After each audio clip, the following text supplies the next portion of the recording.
Muy buenos Hello. días. Good morning.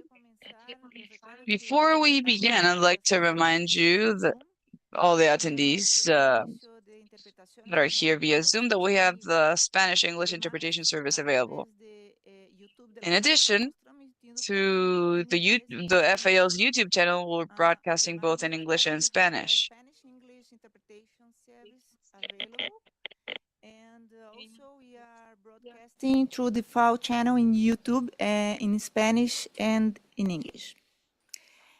Pido por favor que I'd mantengan like to request and ask you to keep your cameras and microphones off whenever other participants are speaking.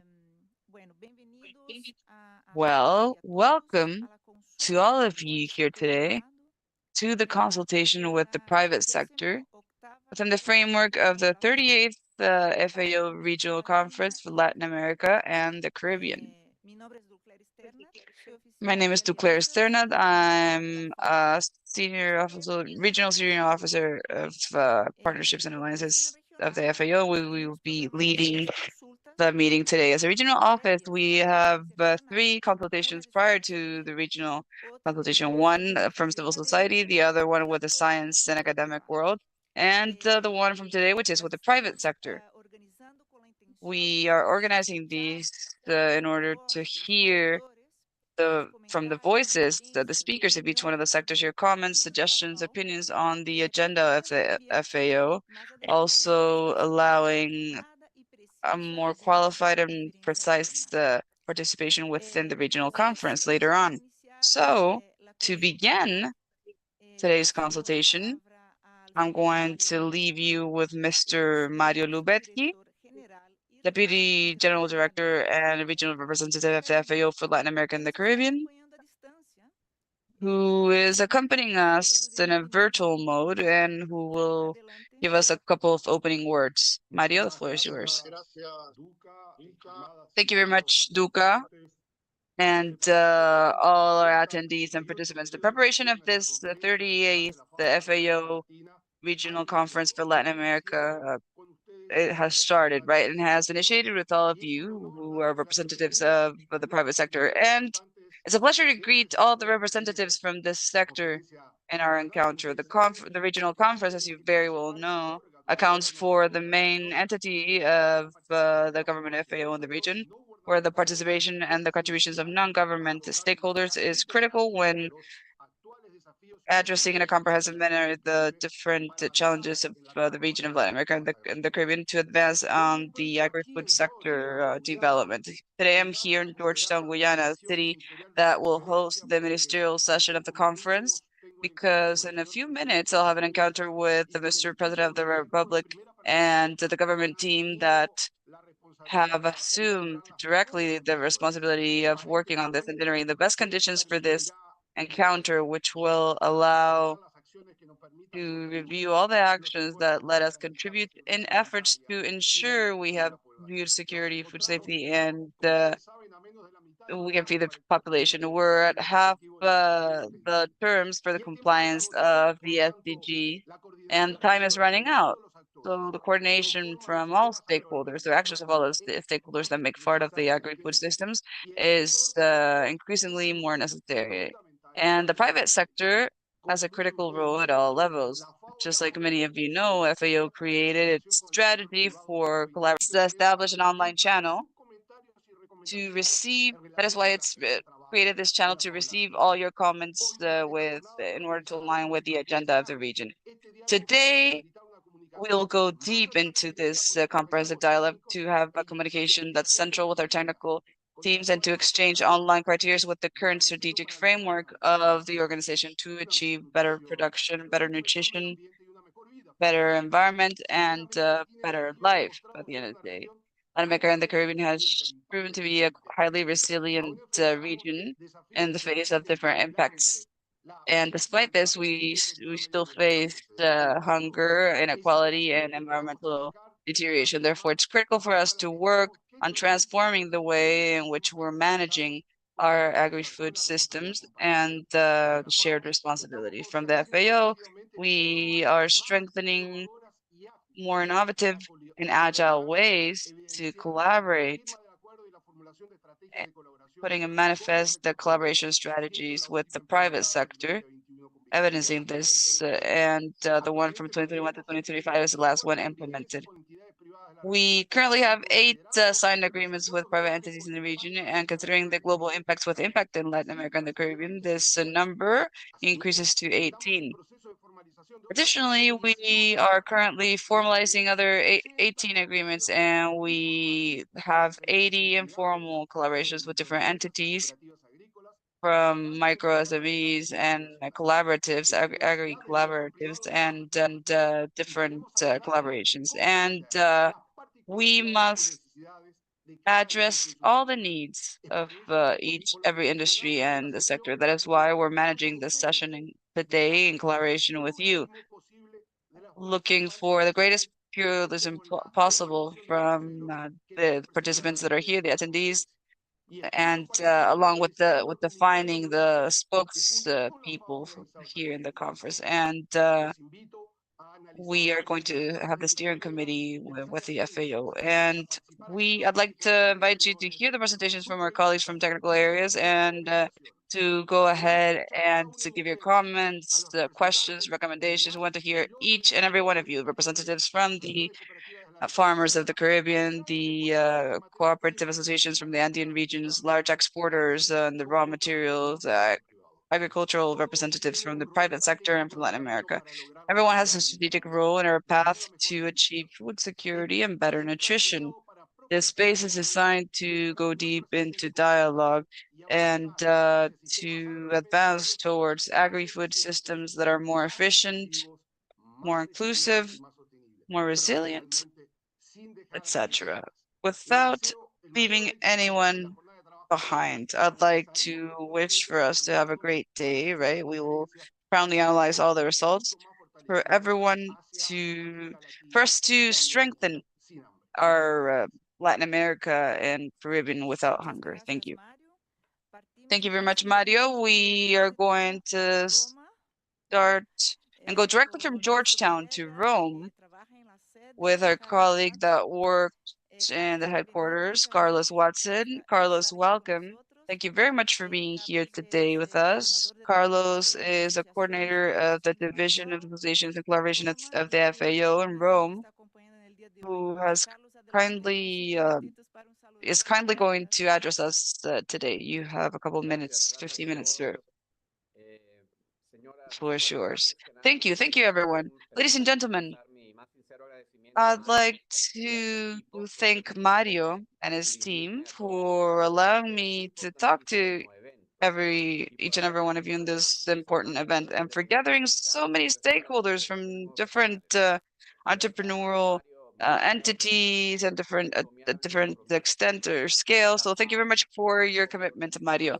The FAO, as a specialized mechanism, the UN specialized mechanism, which aims to eradicate hunger and malnutrition, elimination of poverty, the drive of the economic process, the social process, and using natural resources in a sustainable manner for everyone.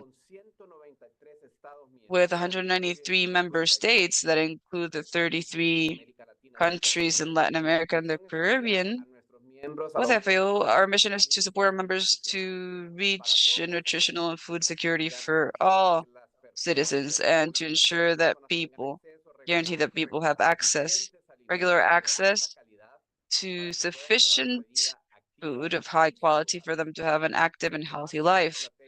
Our strategic framework, as per what Mario mentioned, is focused on the support to the 2030 agenda through the transformation towards agri-food systems that are more efficient, inclusive, resilient, and sustainable. This mission, our mission, is fully implemented through the main pillars of our strategic framework, which we call the 4 improvements, the 4 betters: better production, better nutrition, better environment, for a better life for everyone. From the adoption of the UN's SDG, or Sustainable Development Goals, we've recognized a unique role of private stakeholders in the construction of a sustainable future. Food and agriculture provide a unique opportunity for economic growth that is exclusive, especially in countries under development. Now, leading the potential of the private sector is critical for progress. And from the FAO, we're ready to collaborate with the private and financial sectors, including the cooperatives, agricultural associations, small and medium companies, and international associations. It's a critical requisite for the implementation of the 2030 agenda. Today, we'll discuss and talk about the strategy, different points, strategy to sustain, to develop everything, to accelerate, and to be able to reach the SDGs in the region on time in our region. Based on the advances and developments that we've seen recently, the FAO has given significant step in our collaboration with the private sector. Acceptance by our organization of different approaches, we'll work with the private sector, and that has set the road for a positive change. Today, when gathering here to discuss and to plan strategies, our approach will go towards an acceleration of the process towards sustainable progress to achieve the SDGs in the region of Latin America and the Caribbean. Within the mandate of the FAO and agri-food systems, its mandate lets us have many ways of collaboration with the private and financial sectors, and it lets these sectors play a critical role as a protagonist in the transformation of our agri-food systems for these to be sustainable and resistant to climate change. Private identity, micro, small, medium, large, regional, or global scales are key partners in the struggle against the food insecurity, malnutrition, rural poverty, and the protection of the environment. The actions with the partnerships that are transforming and have a great impact are at the core of the FAO, of constructing a world without hunger. We've been witnesses of the results, the outcomes that these partnerships may bring. But today, more than ever, we need to accelerate all of our collaborations. We want today to set a milestone in which we can commit to build associations, develop even more transformative and large impact associations, thus inaugurating a new era for change towards agri-food systems, the ones that we hope for, and not leaving anyone behind, considering our current challenges and the challenges of this region. We must work together to find the necessary solutions, and this has never been more urgent. As Mario just mentioned, the region has formalized 18 agreements, and they have 18 on the way, and 80 collaborations. And this diversity, this great array within the private system presents the opportunity for the FAO, along with you as strategic members, partners, for us to become critical in the region, going from the smallest town to the largest city, making sure that no one is left behind. I'd also like to stress the crucial role that they have, that institutions, financial institutions have in this. Besides from supporting the private system, financially speaking, right, through different financial mechanisms that go from different loans and to public-private associations, blended finance mechanisms, etc. In addition to that, they also contribute to research. They bring experience and development within agri-food systems, strengthening the creation of new technologies, methodologies, and productive infrastructures. This support addresses lagoons or gaps in infrastructure and funding and the construction of robust supply chains that improve productivity and sustainability, the general sustainability of agri-food systems, which have a positive impact in the quality of life, especially in the most vulnerable groups, such as small farmers and family farmers.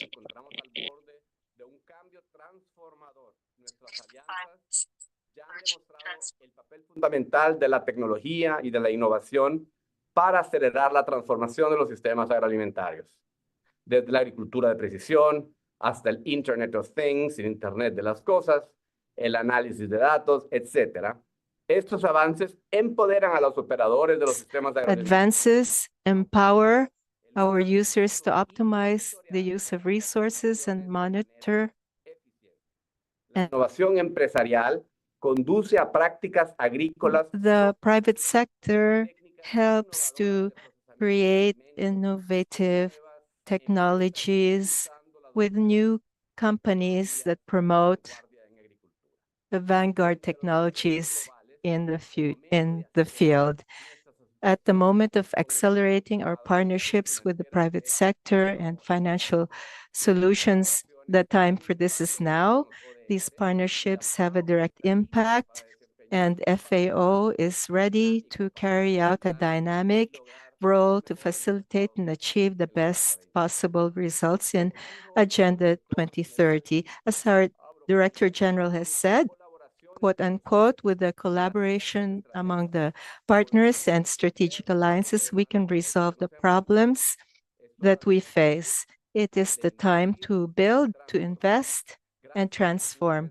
Thank you once again, and let us hope with enthusiasm that the accelerated journey towards sustainable alliances will give form to the transformation of our agro-food systems and will contribute to the realization of a world free of hunger. With this note, allow me to conclude by wishing great success to this event and ensuring that FAO from the Chile Regional Office and the office in Rome will be ready and prepared to work in close collaboration with all of the parties in the transformation of the agri-food systems of the region. Thank you very much. Thank you very much, Carlos, for your words. Truly very encouraging what we have heard from Carlos and Mario. I take advantage to mention that we have more than 150 persons connected at this time with us, accompanying us today. And well, we leave Rome and we go to Colombia. With us is Santiago Lopez. He's the director for LAC and Latin America and the Caribbean of the International Council.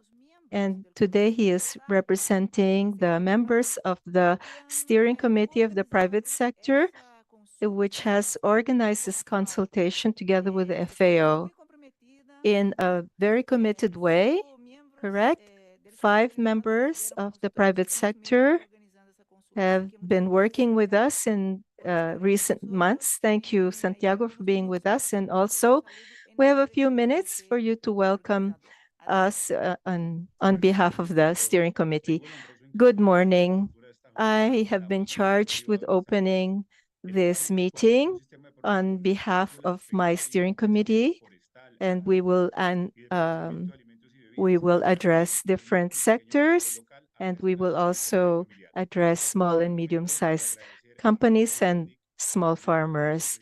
Thank you to Mario Lubetnik, FAO Assistant Director General, and his tirelessly working team to organize the region, to Maya, leader of FAO Regional Programs, and the other officers for convoking us to this meeting to work in an articulated way and with the private sector. 40 years ago, FAO started working with the private sector based on the premise that seems obvious but often forgotten or rejected or minimized.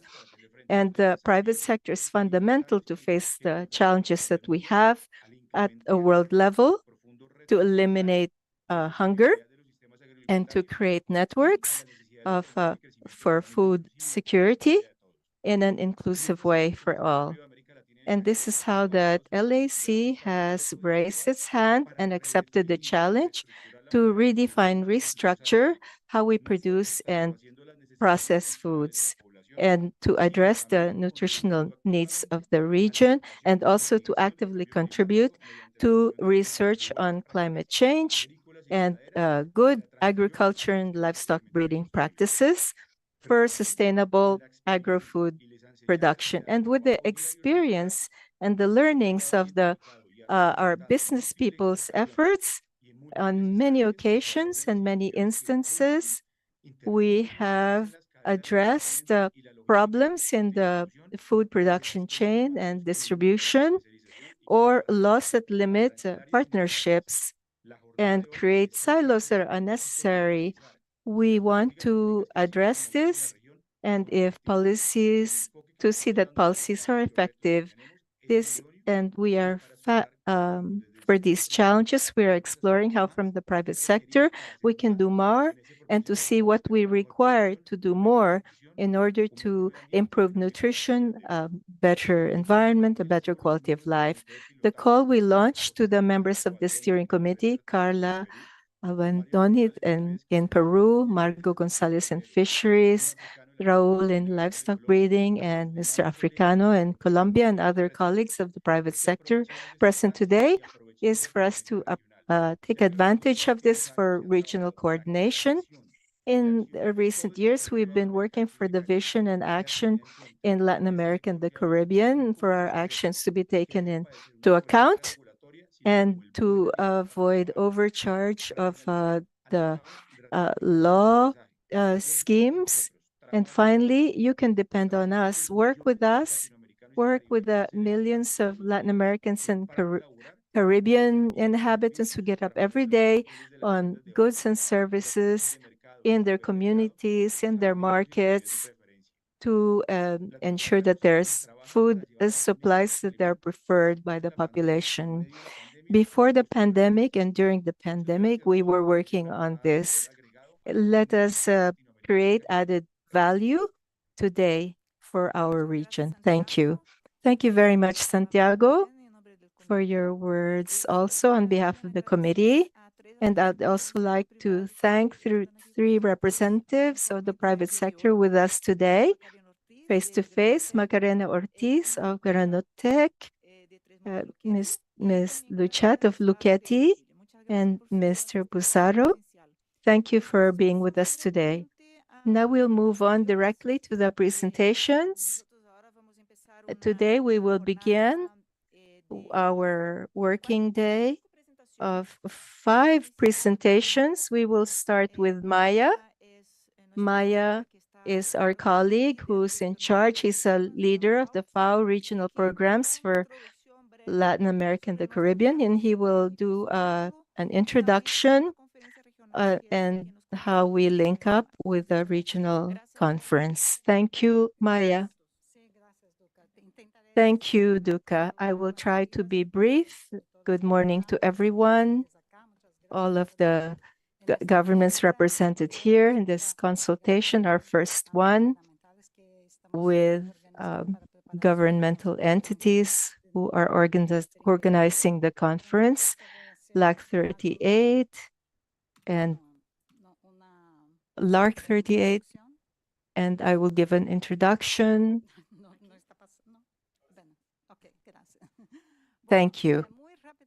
Very good. Very quickly, I'd just like to say that as linked to the theme of the conference, our strategic framework, our principal guideline of the organization at the regional level is for the meeting of ministries of agriculture and high senior officials of the region who will meet to debate the challenges and issues related to food and agriculture in order to promote regional coherence in matters of policies and global and national politics. In terms, this is a consultation forum. It's a platform for formulation of regional positions, to advise and identify specific issues, to look at plans, programs, and projects, and evaluate the performance of FAO in the region. And so we are measuring how can we implement the recommendations made to us and prioritize what according to the regional context, what the most important issues are. It will be hybrid in March, held in March this year. It will have a virtual session, and we will address regional global policy and regulatory issues. It will be in two parts. In the conference, we will have, as always, a draft of the report and then an official meeting with the officers, with the ministers, in order for subsequent review, discussion, approval by the conference, and that everything that has been associated with our discussions, with the context, and obviously these consultations are part of the same process. Within this discussion that we will carry out in the regional conference, we are working with these 5 trends, the main trends that we are looking at that will affect the implementation of our program, and we will continue with the persistent effects of the pandemic. We know that the numbers of food insecurity have not been improved from before the pandemic, and we continue with high rates of hunger in all its forms. And 3, we have a strong inflationary pressure on the foods that affects the situation of populations, and there are rising rates of poverty and inequity in the region, as we know, with different degrees of inequalities between urban and rural sectors, between men and women, between ethnic minorities, age groups. As we see, this raises vulnerability and equality, and there's greater impact of extreme climate effects, and so ecosystems, and we are looking at an unprecedented situation affecting the populations that also has effects that are affected by the extreme phenomena of global warming. All of these are issues to take into consideration in terms of the response. In the conference, the previous conference, we have mapped over 300 results that are distributed across the best departments that I will present in the sequence, with the achievement of over 80% within the 80% that we are monitoring, but we are still in a phase of updating. And so we are doing all of that work of mapping so that we can give an account at the conference. Finally, it's very important to mention that our strategic framework, our mechanism of work with a focus, and that where we go from the bottom upwards, that we consider important, a cross-cutting work with genders to foment inclusion, where, as mentioned, accelerators associated to innovation, technology, data, and governance, alliances. These are fundamental themes for us to accelerate the results toward what we seek. As I have mentioned, both Mario Lubetkin and Carlos Watson have mentioned. And so we will look at the goals we've mentioned, from first, elimination of poverty, and 2, elimination of hunger, guarantee food security, and guarantee sustainable agriculture, and eliminate inequality. This has to do with the organizational principles around improved production. Within improved production, there are 6 working areas that are there, Afterwards, they will be presented better nutrition, also with 3 work areas. These will be presented. A better environment, which is associated as well to these 4 areas work that will be presented. And finally, a better life, because the idea is that it's important that we work on better production to guarantee better nutrition, a better environment to generate better life. And here also with these 6 working areas with the general narrative of our micro strategy to support the transformation of our agro-food systems so that they can be more efficient and resilient and sustainable through the 4 improvements, leaving no one behind. So that was in 5 minutes, the introduction as Duca asked for, right?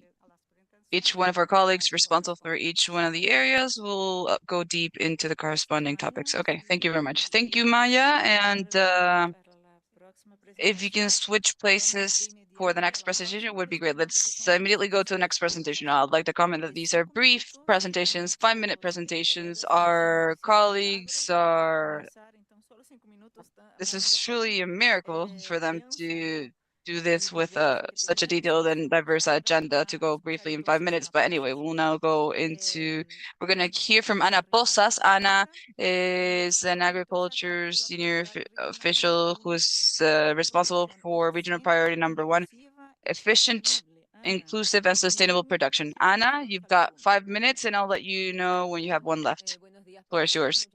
Okay, good morning, everyone. Thank you very much for the opportunity within the framework of the better production, improvement for better production. It's important to see the connection that exists between ecosystems and productive landscapes within the demands of consumers and markets in general, but it's also important not leaving aside the weather scenarios and the support services and information services conditions, which lead us to identify the different transitions that agri-food systems need, productive systems need in all the different scales. For that system treatment, as an example, from that systemic approach, it's important to see some of the data that we presented in this slide that have to do with the status of degradation of the productive systems, the pollution that we're seeing in terms of soil, water, sea. But it's also important to ask ourselves, how efficient are we being in the ways of producing, if we're looking at the level of loss of macro and micronutrients due to different agricultural practices that we're conducting. It's also important to see how efficient we are, and that accounted by the percentage of products that we're losing, or the loss that we have through the productive services. We must also look at the markets, which lead us to have better practices within the different systems and the type of information, the support systems and the regulatory frameworks that enable us and to have those better practices when we take them to transformation of system and production. The better production is focused on 5 areas. One is agricultural production, which covers agriculture, livestock, fishing, forests. We also have blue transformation that includes fisheries and aquaculture. We have One Health, equitable access of producers, small-scale producers, equitable access to resources, and digital culture. Now, in terms of better production, agricultural production, we're talking about better practices, transfer, validation, dissemination, data generation, which is what speakers talked about before me, but also there has to be improvement in enabling environments and enabling conditions. And within the framework of what we're generating here for this year work, we must continue with the agroecology and conservation agriculture approach, the restoration agriculture with sustainable forest management, the efficient use of water resources, and not only focus on the systems, but to see the connection with the basins, with the ecosystem, and looking for alternatives to input with the crisis, the fertilizers crisis, right? We're for that purpose working on bio input. The restoration of productive systems, like I mentioned, is a priority, but we also need to see innovation practices that increase competitiveness and resilience of the agro forestry sector. In terms of food transformation, we're also talking about sustainable systems, the management for fisheries, how to expand or extend in a sustainable way to have economic and environmental feasibility in all the proposals. In that regard, if we talk about One Health, we're working on governance, the capacity of having an intersection approach to address sanitary and health emergencies, both in terms of plants and animals, and also biosecurity management in terms of food security, safety, and in that regard, the proposal we have in terms of blue transformation refers to biosecurity, like I mentioned, aquaculture and driving small-scale aquaculture to do some sustainable and protected management of biodiversity, water biodiversity, and also fishery management. And in terms of the good health or One Health approach, we're always managing the management of the sanitary emergencies, right? You saw everything that for example, swine flu or influenza, all that.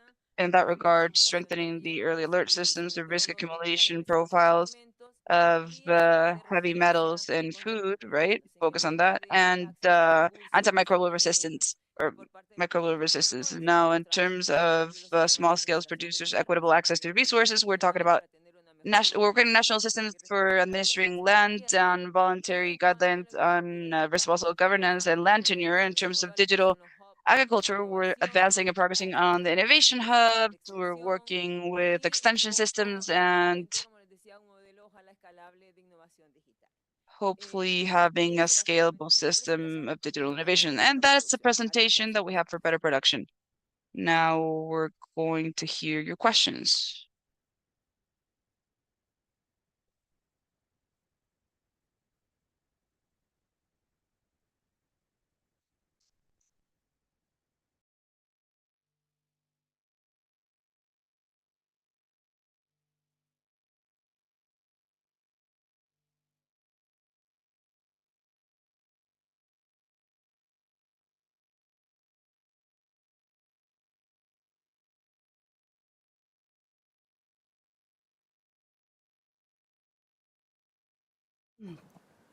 Muchas gracias, Duca. Muy buenos días. Thank you very much, Duca. Good morning, everyone. It is a pleasure to share our proposal with you for better nutrition. I'll try to go fast. As Maya Takaya already mentioned, this is our strategic framework where we have the Better Nutrition line with its 5 work areas that I'll go deep into in this presentation. The first thing we must stress here is what are the challenges to conduct this work proposal? We have significant hunger eradication and food security and the different objectives. In terms of the prevalence of food insecurity and hunger, and all these numbers that are published in a regional overview and the global survey, we saw a trend of increase since 2014, which increased during the pandemic. And we saw between 2021 and 2022 a reduction of the prevalence in hunger. Nevertheless, this is far from being a trend and also far from reaching the SDG 2 goals. And we see this inequalities in the prevalence that sets our region. Women have less food insecurity, more food insecurity than men. People that live in rural populations, they have more than people that live in urban areas. And there's also regional differences, right? As we see a decrease in South America throughout the years, this is maintained in Mesoamerica and it increases in the Caribbean, mainly led by what is happening in Haiti. Other important challenge is that we have not reached the goal in less than 5 years, showing that malnourishment is still a challenge in a region, and obesity and being overweight, specifically overweight or obesity in 5-year-old boys is increasing. And the estimations are greater than the global estimations. Last but not least, we have health compared to the world average. It's estimated that we have the quantity and quality of food necessary for the development at the highest cost of a healthy diet, right? In the region. Now, in this regard, we have the 5 areas of focus and the proposals that we're creating for this next conference within the framework of reaching healthy diets for all. Another area of focus is nutrition for the most vulnerable people, and some new topics that come in, like climate change and nutrition, food insecurity or security, also aligned with better production, better environment. Now, safe food for everyone, reducing food loss and waste, and also continuing to develop markets and trade, transparent trade that allows improving the means of life or livelihood and food security, improving food security. In this regard, the first priority in terms of healthy diets for all, our proposal here is to advance on data and evidence for nutrition, food prices, and the cost and affordability of a healthy diet, including the recommendations to improve the access to this. We also know that Latin America and the Caribbean has the highest cost of a healthy diet in comparison with other parts of the world.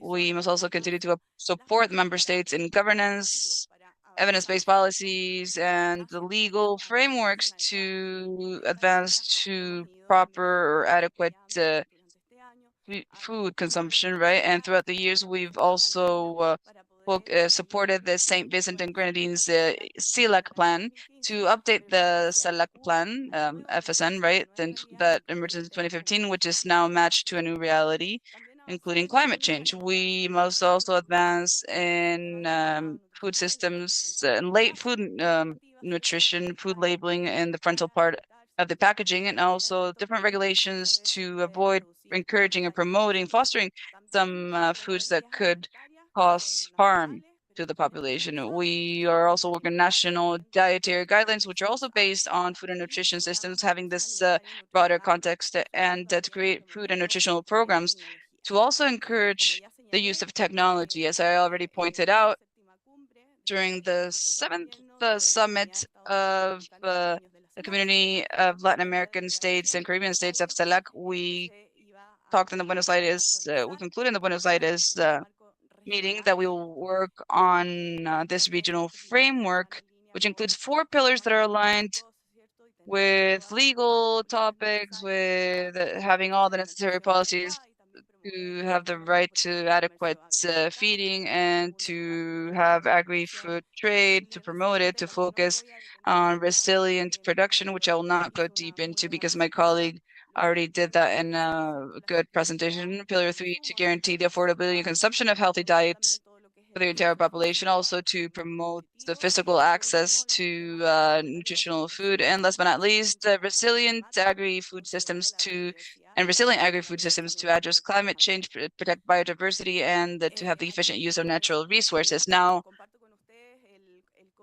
in this slide, you can see the access code to the proposal. It's a QR code. You can scan it and go at the pro-temporary chairman of St. Vincent and the Grenadines are leading the draft of the plan in case you would like to consult it. For those that are the nutrition for the most vulnerable, we want to advance on food insecurity, the prevalence of hunger, but also focus on desegregations because many times it's not the same in different places. Also, we must create policies to improve malnutrition in all its forms and to improve it. Now, in third place, we have food insecurity, safe food for everyone, to work on the region and the Codex Alimentarius standards and on food programs, on markets, and agri-food trade. Now, regarding reducing food loss and waste, we have two areas, policies and the legal frameworks, and also innovations and technologies to reduce food loss, for example, post-harvest, but also waste in environments like school environments, and develop data for measurement. In that regard, we've had a lot of work. We worked a lot with the private sector in the food waste platforms, on a platform that's called Sin Desperdicio, or Without Food Loss, and for those some retail platforms created for the retail market. And regarding transparent markets and trade, we have to work on capacity creation, evidence, and also on support for us to be able to include family agriculture and the agri food systems and for food security. That is our proposal, our work proposal, and we would be glad to hear all your feedback and comments. Thank you very much, Daniela, and I'd like to invite you to write your questions down in the chat box in the Q&A, or if you want, you can go ahead and click on raise hand so you can speak. We have some space to hear you out later on, but the idea is to have at least 1 hour to hear from you. And Eve, you have 5 minutes. Just wait a minute.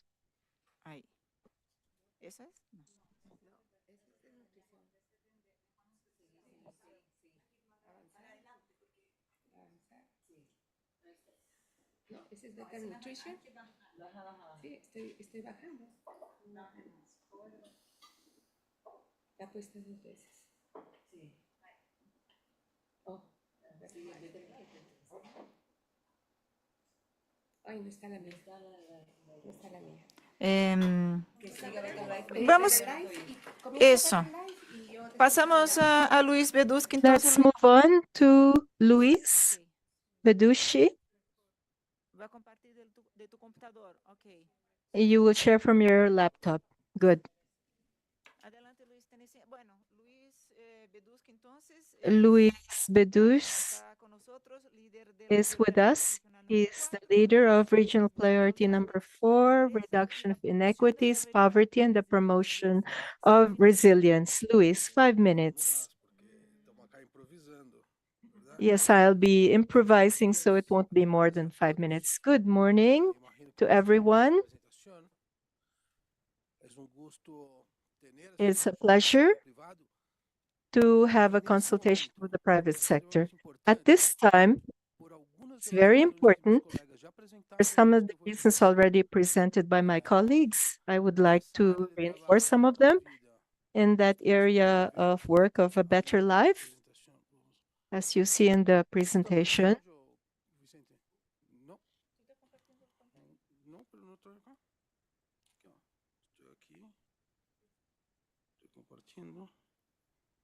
I'm sharing now.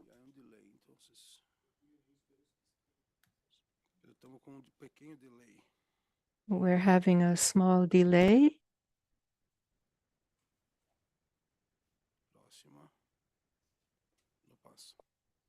Next one.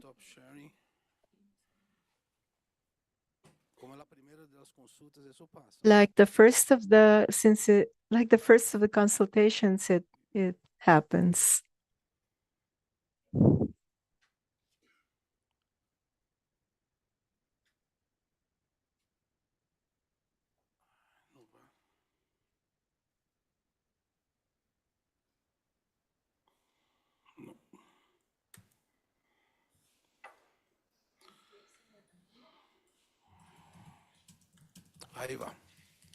There we are. Well, Maya already presented this work, this framework of our work. I will concentrate on the heart, which is a better life. As Maya said, we work to improve production and the nutrition of people, a better use of the environment to attain a better life. Basically here, and somehow this presents additional challenges. The region continues being the most unequal on the planet. There are persistent levels of rural poverty and extreme rural poverty. We continue having high levels of informality and low levels of productivity in employment, especially in rural areas. And this is one of the factors post-pandemic. This is an important area for work. signs of inequality in rural and urban areas, but above all, when we look at rural poverty and the limitations, the phenomenon affects women, ethnic minorities, and rural populations. In other words, there is a look that's necessary. If we want no one to stay behind, we must focus attention on these groups. These are the most vulnerable populations to climate shocks, to emergencies, to catastrophes, as we are seeing in Chile at this time. As I was saying, this is a more challenging scenario because of the slow economic growth we are experiencing in the region. We continue having a lot of fiscal constrictions in the public world to face the challenges. Climate change and environmental degradation is exerting even more pressure on people's lives, and a transition that's accelerated in technology with respect to food habits. We have more possibilities and offerings in the agroecological sector and new types of food that are entering very quickly, and this creates additional challenges. What did we do in general in this world, in this field, in the previous biennium?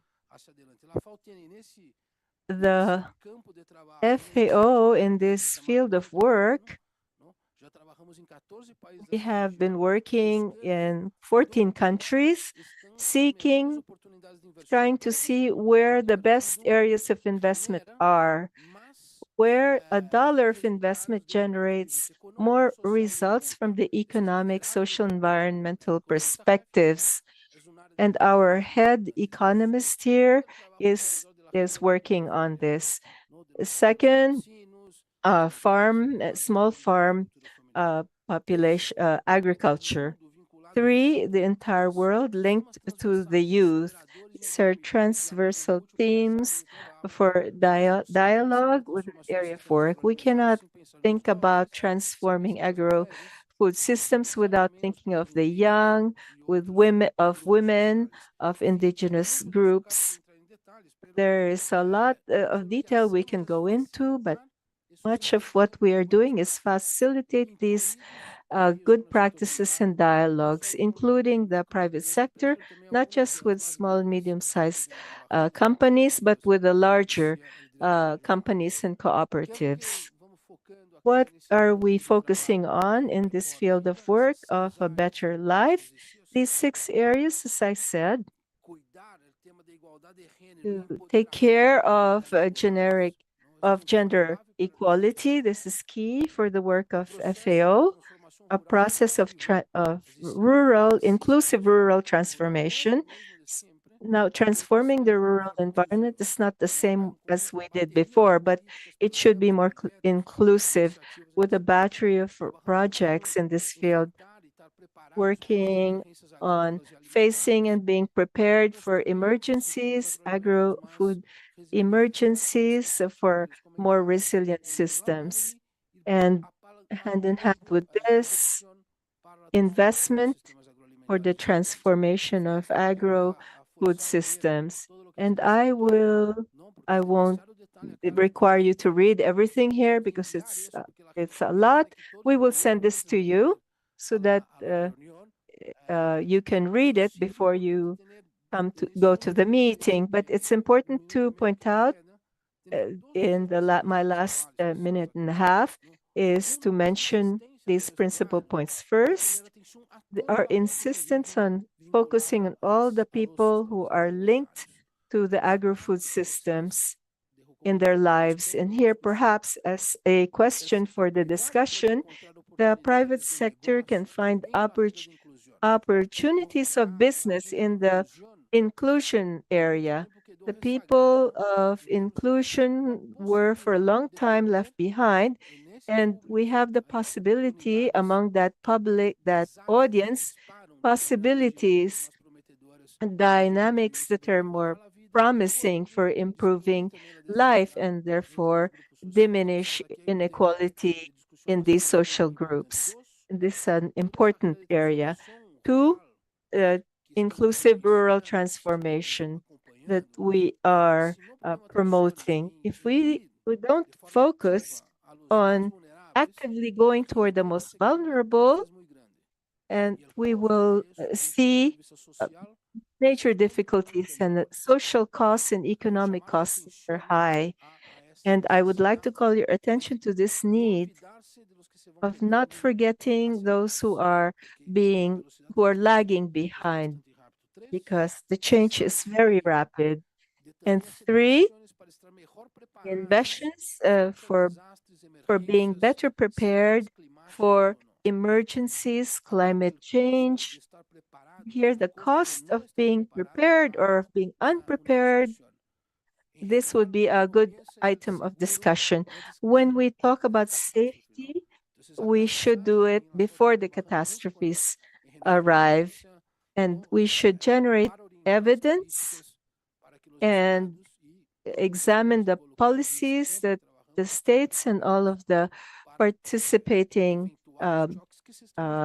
actors can prepare for these environmental emergencies, for the social shocks in certain countries. These things are not good for anyone, for business, for the economy. And finally, I would like to launch a call, and with this I will end, Duca, to seek investments that can be based on the principle of double efficiency.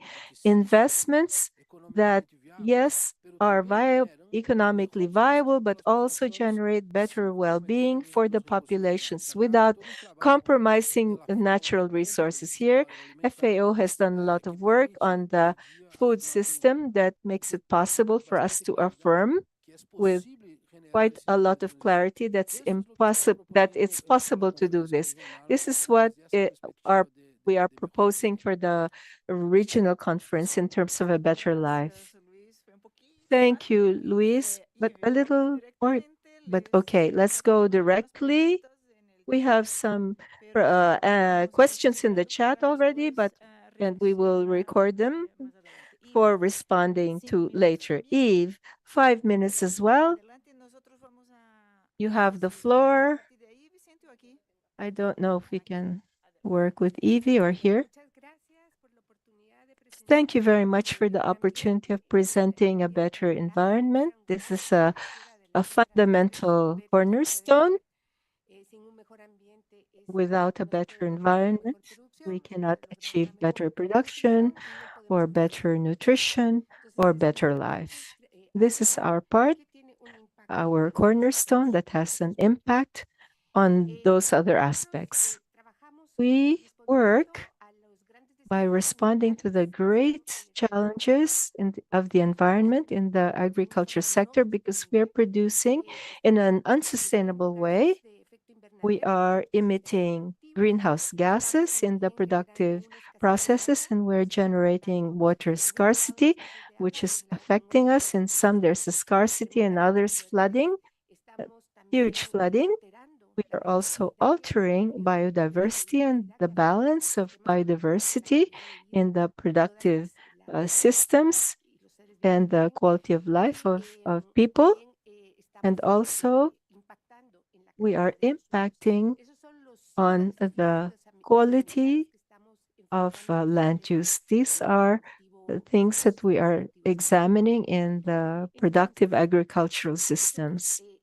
And so we have succeeded in the previous biennium some results which have been significant. Among them, PLACA, which is the Latin American platform for climate action. We have recovered good experiences from the countries to address the changes due to climate change.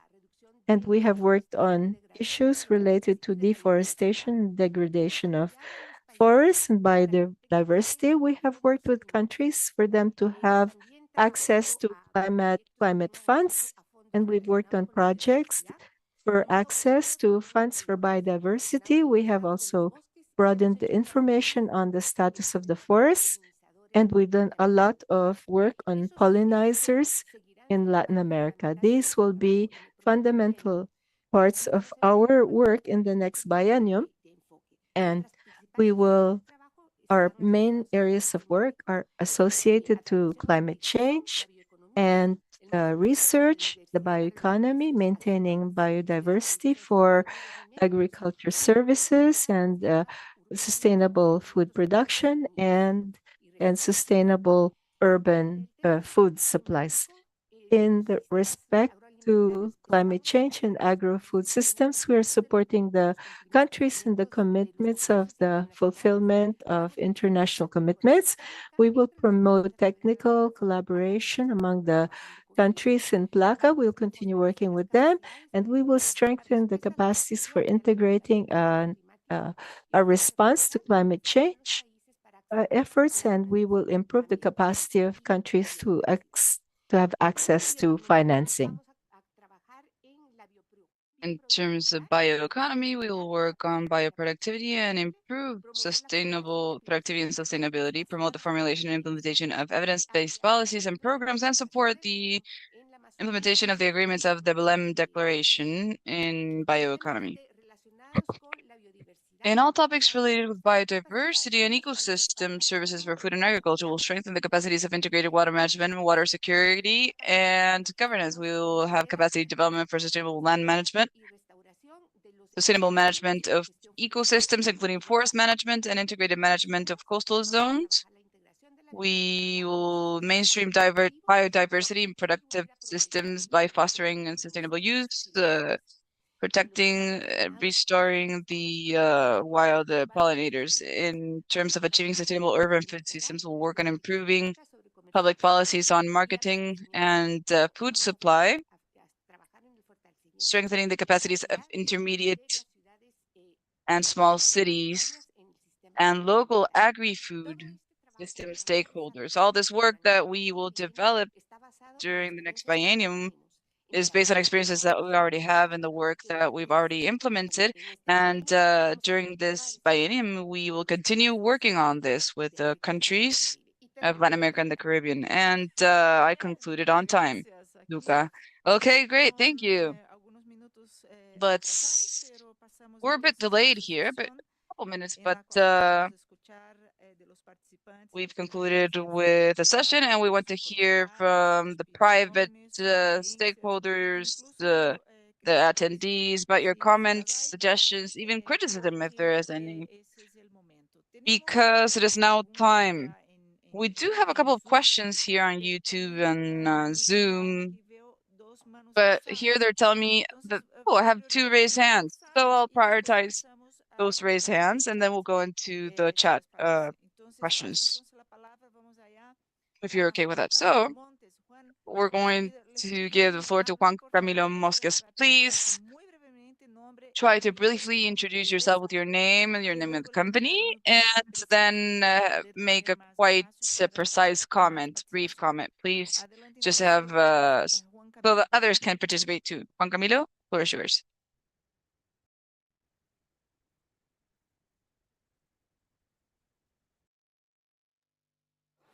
Alô, Juan? Juan Camilo? Juan Camilo, are you there? Tal vez, ¿ah? Eso, Alberto entonces, Alberto Alberto Mora, the floor is yours then. He's the second person whose hand is raised. Alberto? Okay, thank you. Good morning. I'm Alberto Mora from the Latin America Confederation and Cooperative of Credit or Loans. Thank you for inviting us. That's a great position. Everything you're pointing out is quite important. We must consider everything that has been mentioned, but we must also propose the solutions. We have to influence the public policies and train the people that are more vulnerable to know what their rights are and for them to be able to complain. And briefly, we have a democratic model, which is cooperatives, a financial inclusion model, work model that lets cooperatives go to best ways of participating. I'm just saying that it's important. What you're doing is important. But it's important to mention what are the possible solutions that we can obtain from this, making people participate, the people that are in vulnerable spaces. So I'd like to yet again talk about the importance of the cooperative sector. We have 60 million of cooperatives in Latin America and the Caribbean. The 600 million, those people are doing better than the ones that are not in cooperatives. It's a model we must follow. Thank you. Thank you very much. Algún colega comente. Vamos ahora con Juan Camilo. Maybe another colleague can comment on this. Let's go to Juan Camilo. Can you hear me now? Yes. Okay. Juan Camilo, go ahead. First of all, thank you very much for this kind invitation on behalf of the Latin American Alliance and the industry of food of Latin America and the Caribbean, which I represent. I have the honor of representing. I'd like to thank the FAO for representing the industry, right, who wakes up every morning to see how we feed our citizens. This partnership that I'm currently representing is formed by 20 associations of food and beverages in the region and a significant number of companies that are here in this territory. The first reaction I'd like to put over the table, because of course I'll pose some questions in the Q&A in the chat box, but I think it's this general overview of the strategy of the FAO towards the productive sector seems quite innovative, where you're basically inviting us to addressing with high levels of transformation, innovation, and impact measurement to see what is the work that we do as a private sector with the inspiring purpose of not leaving anyone behind in food systems that are inclusive, resilient, sustainable, as you mentioned in your presentations. There's something I'd like to note. It's quite important to align that summoning with the Sustainable Development Goals, the SDGs. It's important to be precise with the goals that we've set for ourselves in the region, because undoubtedly the call that we've received as a private sector means that we must act and think differently, in a different manner. In that regard, we as an association sent our questions to the public consultation that you wrote down in each one of the 4 pillars of this call on a timely manner, and the work tables will go deep into each and every one of those elements. But I'd like to reiterate the importance of the food and beverages industry of the region, and thank you to the FAO for the experts, their country representatives, for us to be able to overcome this great challenge that we have in the region, the struggle against hunger, combating hunger with new production and sustainable production practices, everything we've spoken about in the meeting, by motivating companies, encouraging companies, micro, small, medium companies, large companies that are in this region, promoting the fact that they can develop their business, along with complying with a great mission we have, formidable mission we have here, which is to feed our continent. Those were my general comments, and I'd like to insist that I have other questions, and we'll send them through the chat boxes and the work tables that we will have in the second part today. Thank you very much for the invitation. Thank you. I'll now give the floor to 2 more people and 3 more people, it seems. And then we'll open a round here for feedback, some space for feedback. I'd like to invite the people that are here with us today from the private sector who are in person. If you'd like to speak, go ahead and do so and raise your hand. Now, we are going to leave you with Edilberto Osigna Rosado. Edilberto, can you hear us? Thank you. Yes, thank you. Good morning. Edilberto Sinaga Rosado from the Agri Chamber of the Eastern Chamber of the National Agropecuaria of Bolivia. I thank you very much for talking about the different approaches and scenarios. And I'd like to mention that the dilemma here, the problem we have is that there are millions of people across the world that are not fed enough, right? So on the other hand side, we have many countries, and it's the case of my country, some in the region, and it's the case of countries in other continents, that we have very low productivity, despite the fact that we have fertile soil, land, and favorable climate. Therefore, the contrast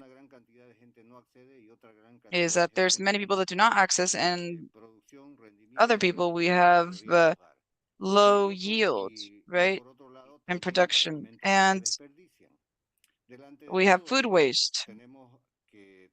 In addition to all this, we have to work much on preservation of environments. So the proposal that I've heard in all your lectures here is that in one axis, a very important axis is to work on productivity. It's important in terms of policies.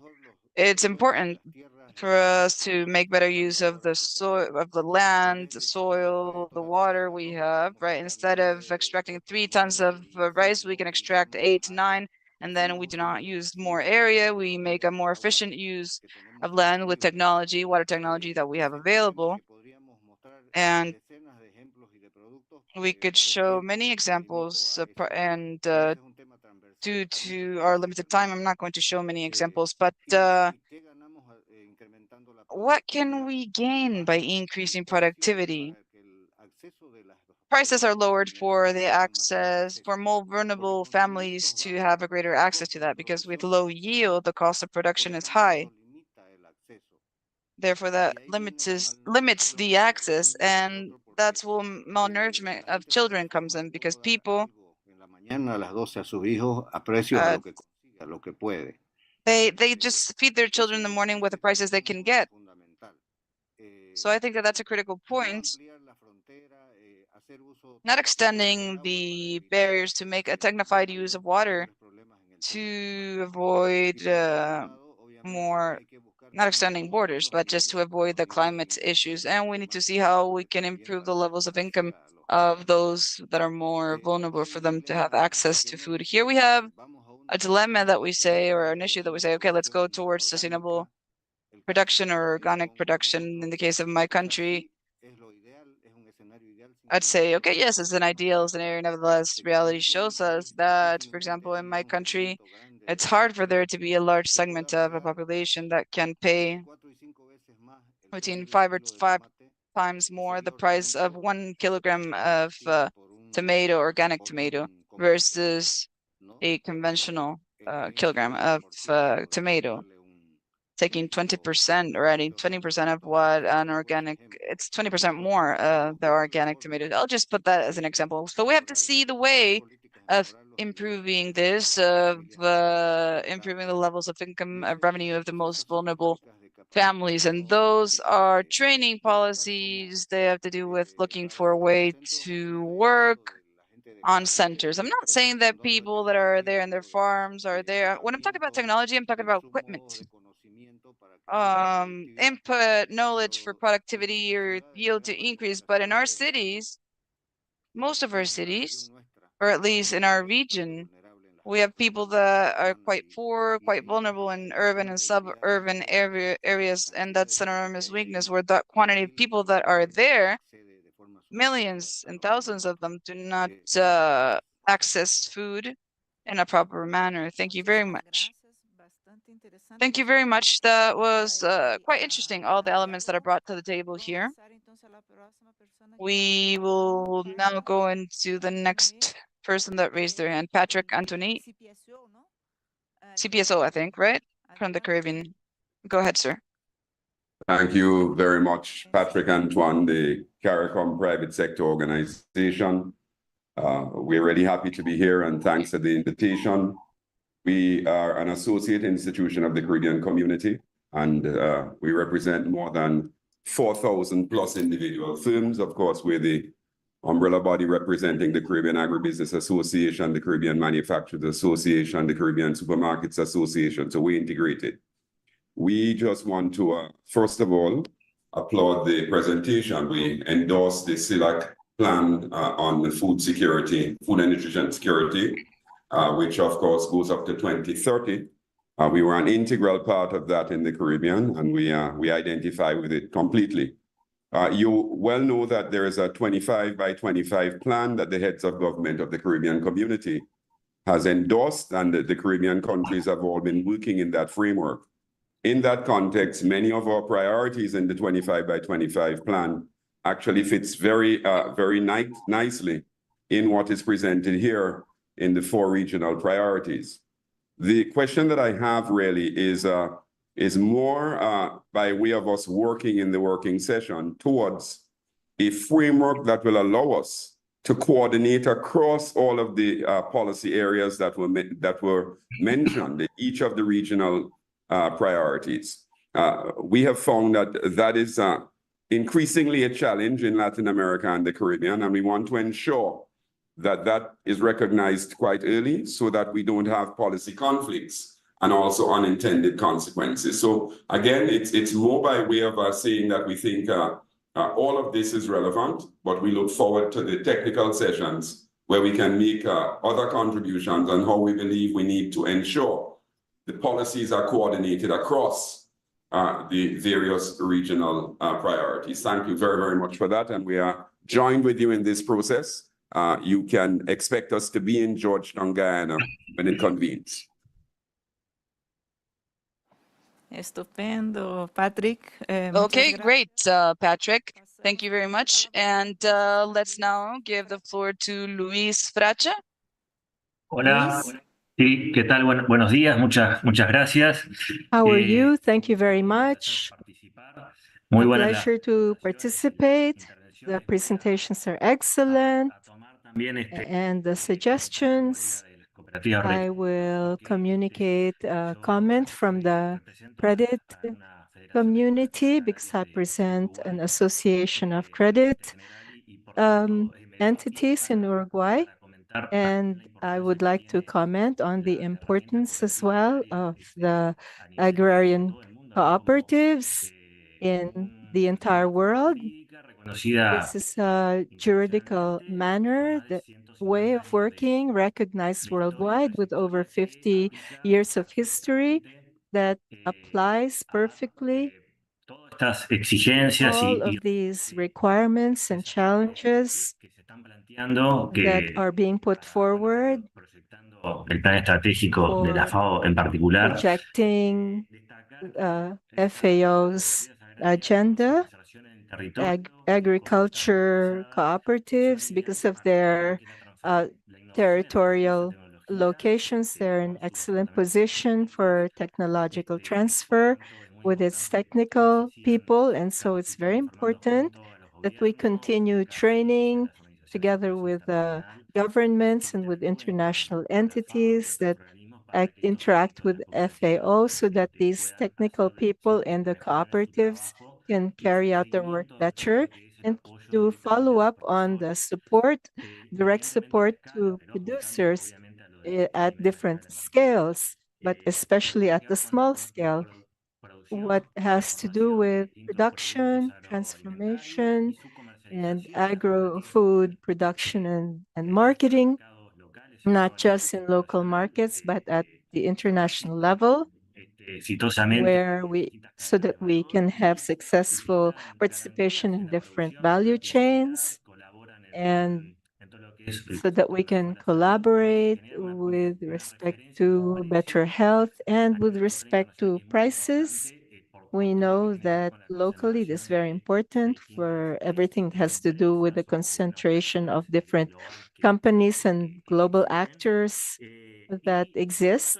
And all of this in an ambit that's growing of growing importance, the relationship between production that tends to be increasingly more efficient, and with respect to the care of the environment, the producer can pay attention to the balance of the food systems, but taking as a center the producer and their family. So within this focus, not to lose the focus on prices and the margins to be able to subsist and survive. So it's important that all of the inherent costs of the requirement that is increasingly important that's being generated in different markets or commercial blocks that derive from environmental systems and also tariff systems. These are costs and restrictions that cause the shrinking of the earnings margin of the producer. And so we have to respond to these requirements that cannot be achieved at certain scales. So it's important that FAO should succeed in harmonizing the technical teams with the needs of the private sector and the agriculture cooperatives, and harmonize that with the needs of the market to solve these issues. And the agreement of work that may be reached and implemented, especially in cooperatives such as our federation and the FAO Uruguay, and in the region, I would repeat that it's important to improve these and that the cooperatives be organized at the American continent level, and all of the informal organizations that are represented and work with FAO, so that we have all of the conditions to push forward this work and experience based on what what has just been commented on, and regarding what has recently been mentioned by a colleague, that we continue to pay attention and making a contribution in this direction. Thank you. Thank you, Luis. Let's now listen to another attendee, Daniel Salerno. Go ahead. Iduka, colleagues. Buenos días para ustedes. Good morning, all, and a special greeting to the regional representatives, Dr. Hodgson and Marl Devi, and those who have signed the agreement in the agreements in the last 10 years in the region. Without wanting to go into the dimension already mentioned by our colleagues, I would like to emphasize the role that through the regional organization, the representation of the cooperatives of the Americas, that in recent years have been trying to integrate their efforts. Also, we are working on the importance of working on production in the consumer sector. In many cases, especially in rural communities that are remote, the supplies of the cooperatives that sell the foods or through co-ops, small and mid-sized co-ops, they need access not just to food, but also to the issue of healthy nutrition and diet. And with respect to the integration of the sectors, I'd like to mention the efforts that we are carrying out with our limits, but that we're starting to work on for a healthy diet in the schools among school children, and through different initiatives within the framework of the SILAC agenda, and supported by FAO and the agro-food hubs, and working on the initiative launched by Mano Lamat. And I would like to conclude by launching a call so that from the conference, the regional FAO conference, to be held for the next biennium until 2025, to launch a call so that we can characterize specifically our renewed alliance within the next 2 years, especially in 2025, which has been declared the International Year of Cooperatives, characterizing all of this work to call to the governmental and UN agencies to strengthen cooperatives and the companies of the social economy. Also the resolution has been received for 2023. And so we renew our commitment to DUCA and our colleagues in FAO. Thank you very much. And here to broaden among the panelists on these themes. Thank you, Danilo. And we have an attendee who would like to take the floor. Go ahead, please. Good day to everyone. I'm Dani Etzar of Luchetti. First of all, congratulations on the presentations. I see that the focus is very relevant and very realistic in accordance with what we are experiencing in Latin America. On the other hand, I'd like to comment and focus on nutrition. Since during 2022 and 2023, I've been working on socializing the index of risk for municipal youth, childhood, and we've been working with the mayors. And I've realized, and I've raised information. There are great efforts on the part of FAO in public policies, but I think we are still lacking on how we can bring it down to the base, how we work with the territories in this discussion and this support, especially to the people who are vulnerable in their respective sectors. And we have included in the agenda for further debate later on, perhaps how we can provide tools to these municipal leaders so that they can support the most vulnerable populations and so not leave anyone lagging behind. Thank you. Excellent. Thank you very much. And well, we have several points that have been raised by the persons who have taken the floor and also in the chat with several comments and questions as well. As I see that there are no more raised hands, I invite you to continue commenting or raising questions in the chat, but now I will give the floor to our colleagues so that they can provide their reactions to the questions or suggestions during the interactions here of the representatives of the private sector. I don't know who would like to start among the colleagues to respond to the questions and comments. Ana? Well, there was a question concerning ecology and how agroecology attends to the demand for food products in front of the states. And there have been if there are initiatives in the region and globally, I would like to emphasize there are several countries in the region who have been pushing for agroecology and agroecological production. We have Paraguay, Brazil, Cuba, Chile, Argentina, to name a few, not just on the part of production and offerings, but also on the part of public policy and the frameworks of policies that are pushing for this production. To be honest, as yet, we don't have precise data on how much agroecology is contributing. This is one of the opportunities for work, and hopefully not just in the private sector, but also that the public sector may be interested in systems of monitoring that will allow us to inform on this.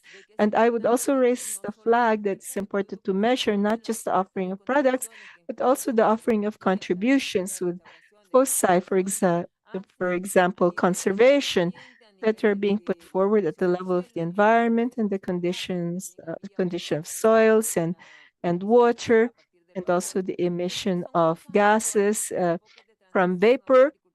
And this is a focus of transition to sustainable agriculture.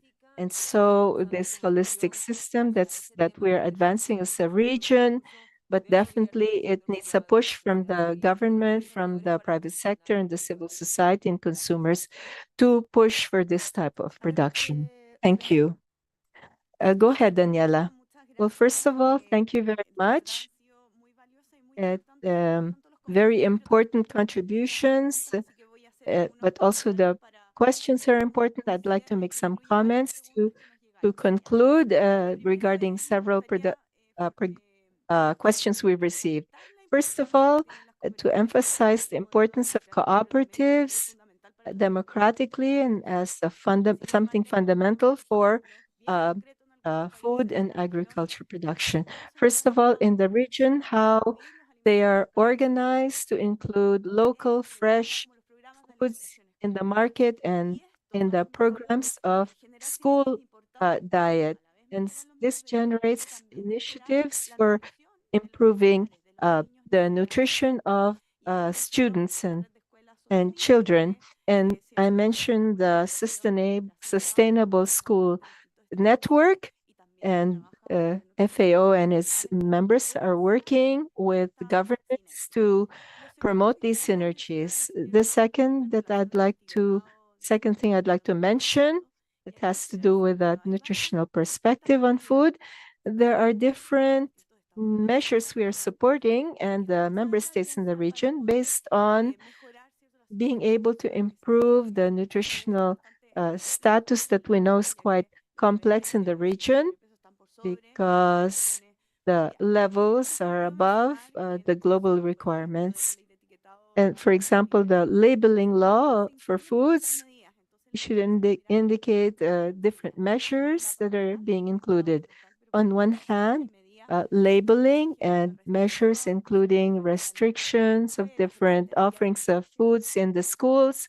And this is important, not just related to consumption, but also with regard to how purchases have diminished and the offerings in schools, the change of offerings toward the school meals that should be healthier and which this contributes to a more nutritive diet for school children. But it's also important to mention that in FAO, we developed a study that showed that, in effect, the law of food labeling did not reduce incomes or employment in the private sector, but also generated opportunities for business to see how consumers are changing their behaviors with respect to food, and they're asking for foods with less critical components.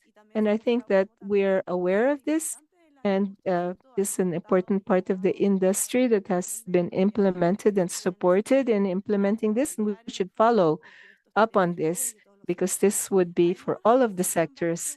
Also, there were several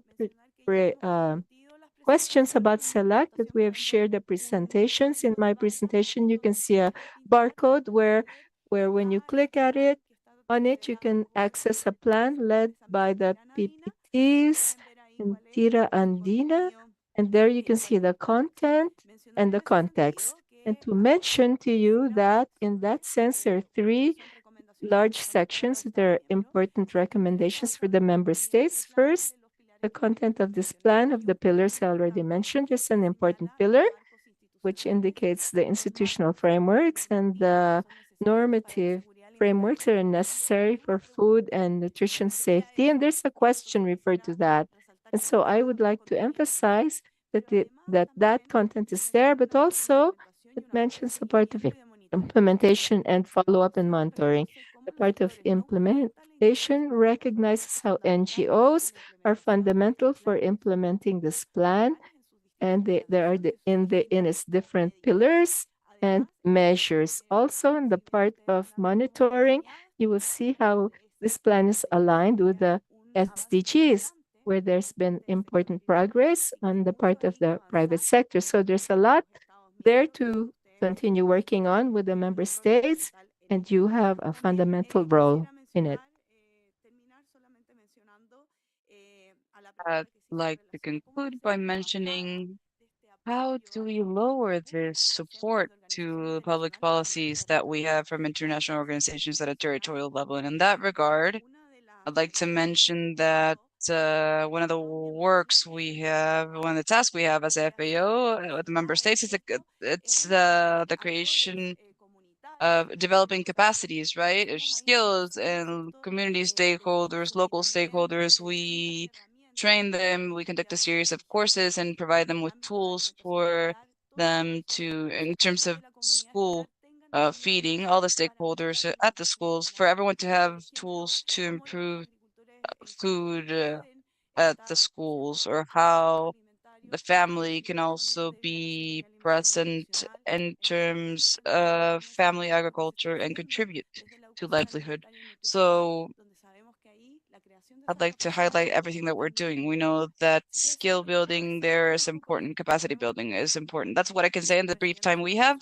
But we're still here receiving all your questions and consultations. Now, thank you, Denali. I'd like to comment and inform that you will go into a link. We'll give you a link where you'll be able to access all of our presentations in PowerPoint. Vicente, please put the link in the chat box later on. Now, let's go to our next colleague, Maria Mercedes. She's replacing Eve Ortiz. Thank you, Duca. I'm replacing Eve Ortiz for better environment here. I'd like to comment that we've heard some concerns about the cost of investing on a sustainable, resilient production, low emissions production. In that regard, we've heard your concerns on speaking that the agricultural sector the agriculture industry in our sector issues too much, right? That is relative. We know that the main greenhouse gas emissions are not emitted by agriculture, but by other sectors. Nevertheless, we do see agriculture as a sector that there can be an enormous opportunity not only to adapt to climate change, but also to mitigate it. There are many, and as per what my colleague Ivy Ortiz mentioned, in the forestry sector, there are many RED Plus mechanisms allow us to obtain payment per result things or matters. So climate change can be seen as an opportunity generally in the agricultural sector, and regarding what we can do when we work with sustainable agriculture that is resilient, adapted to climate and low in emissions. We have examples and projects and investments that have been made in Ecuador and Dominican Republic and in Uruguay, where in general we've seen that in the case of Ecuador, there was an increase of productivity of 12.73% in dairy, 13% in meat, and 15% in income in general of the target population, which was subject to the project that we work on an climate intelligent livestock industry in Ecuador. You can mention the same about Dominican Republic. In Uruguay, we have specific cases, and we can send you this information. Just to comment that we speak about agricultural production that is sustainable, climate adapted, and resilient. We also talk about increasing income while we adapt our productive systems to climate change and while we preserve biodiversity. Therefore, it's a triple gain, the link between conservation of biodiversity, mitigation, and adaptation to climate change, and food security, and the incomes, the revenue of producers. Thank you, Duca. Thank you, Maria Mercedes. We have 2 minutes to conclude this Q&A panel. Luis? Okay, thank you, Duca.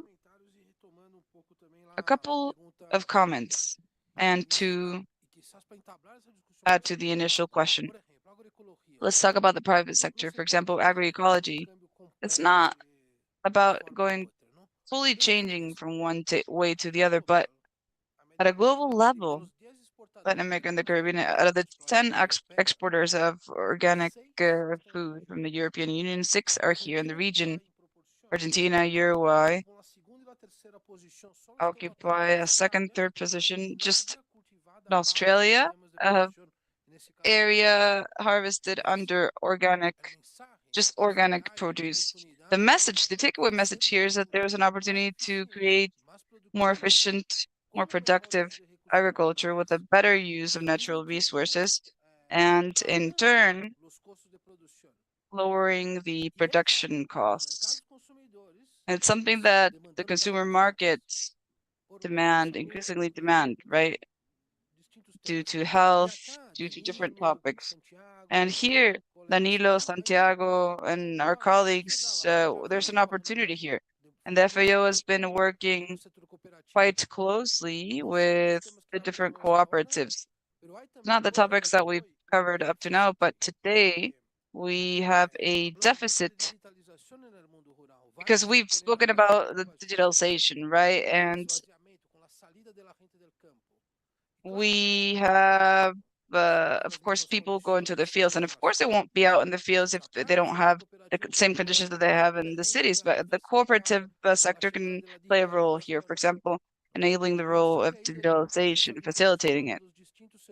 And this linking of the different sectors, the credit cooperatives, production cooperatives, consumption cooperatives, service cooperatives, there's an agenda, there's a work agenda within the framework of the agreement between the FAO and the International Cooperative Asia, partnership with the Cooperative of the Americas that opens an entire avenue of work in that field.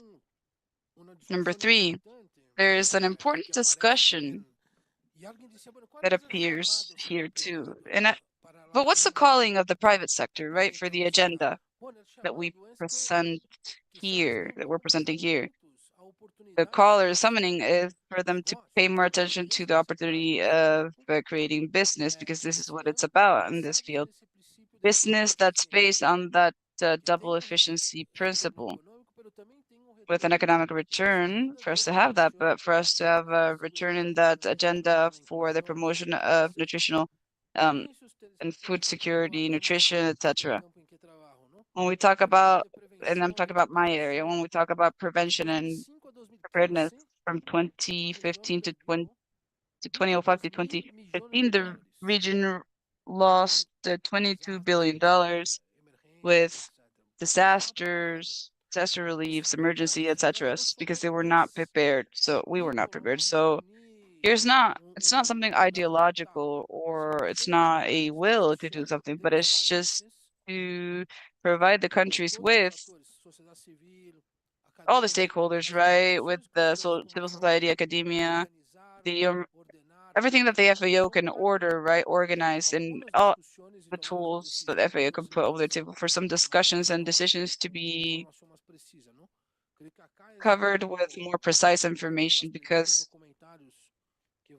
we are discussing with, we as an international entity can, there's a bet here to put over the table, to put on the table the idea that improving production, improving nutrition, but better nutrition, better environment, better life for people, we must clarify that this is something that benefits us and everyone as a society. And here, that's what we're summoning people up to in this regional conference, with all these years of work that we rapidly have presented all the speakers. Thank you, Luis. The topics are quite interesting. There are many discussions, many conversations that we can talk about for many hours, right? But we must close this session because of time. We've got 10 minutes, and I'd like to comment that we've had a agreement of more than 200 people or participants in all of our channels. In addition to Zoom, we have YouTube, we have people on Twitter, and I'd like to comment that all the PowerPoint presentations will be available for you in the link that was shared in the chat box, and we will continue talking. You know, all the senior officers that are in charge here leading this, we have this open channel, and the idea is to bring this closer to the private sector, right, to hear a bit more from you. And now I'm going to give the floor to Ivy Coroli, who is the secretary of the regional conference for the FAO, and she'll comment on our next steps forward. I'd also like to extend the invitation to the second session, which will happen in 40 more minutes after a 30-minute break, for you to stay here and connected in this same Zoom link. Ivy, thank you very much for coming. Yes, thank you, Duca. First of all, I'd like to thank you, all the attendees, all the people from FAO that organized this event, but the 200 people that are connected here, that are present here from the private sector, I'd like to thank you. Possibly we cannot change all the agri-food systems for them to be more efficient, inclusive, sustainable, resilient without you. We wouldn't be able to do this without you. So we will continue being willing to work with you to achieve this transformation. We are pleased that you are also here, available to work with us. And we have listened carefully to all your comments, despite the fact that you're not present here. And I'd like to react to some of these points that I've heard from you.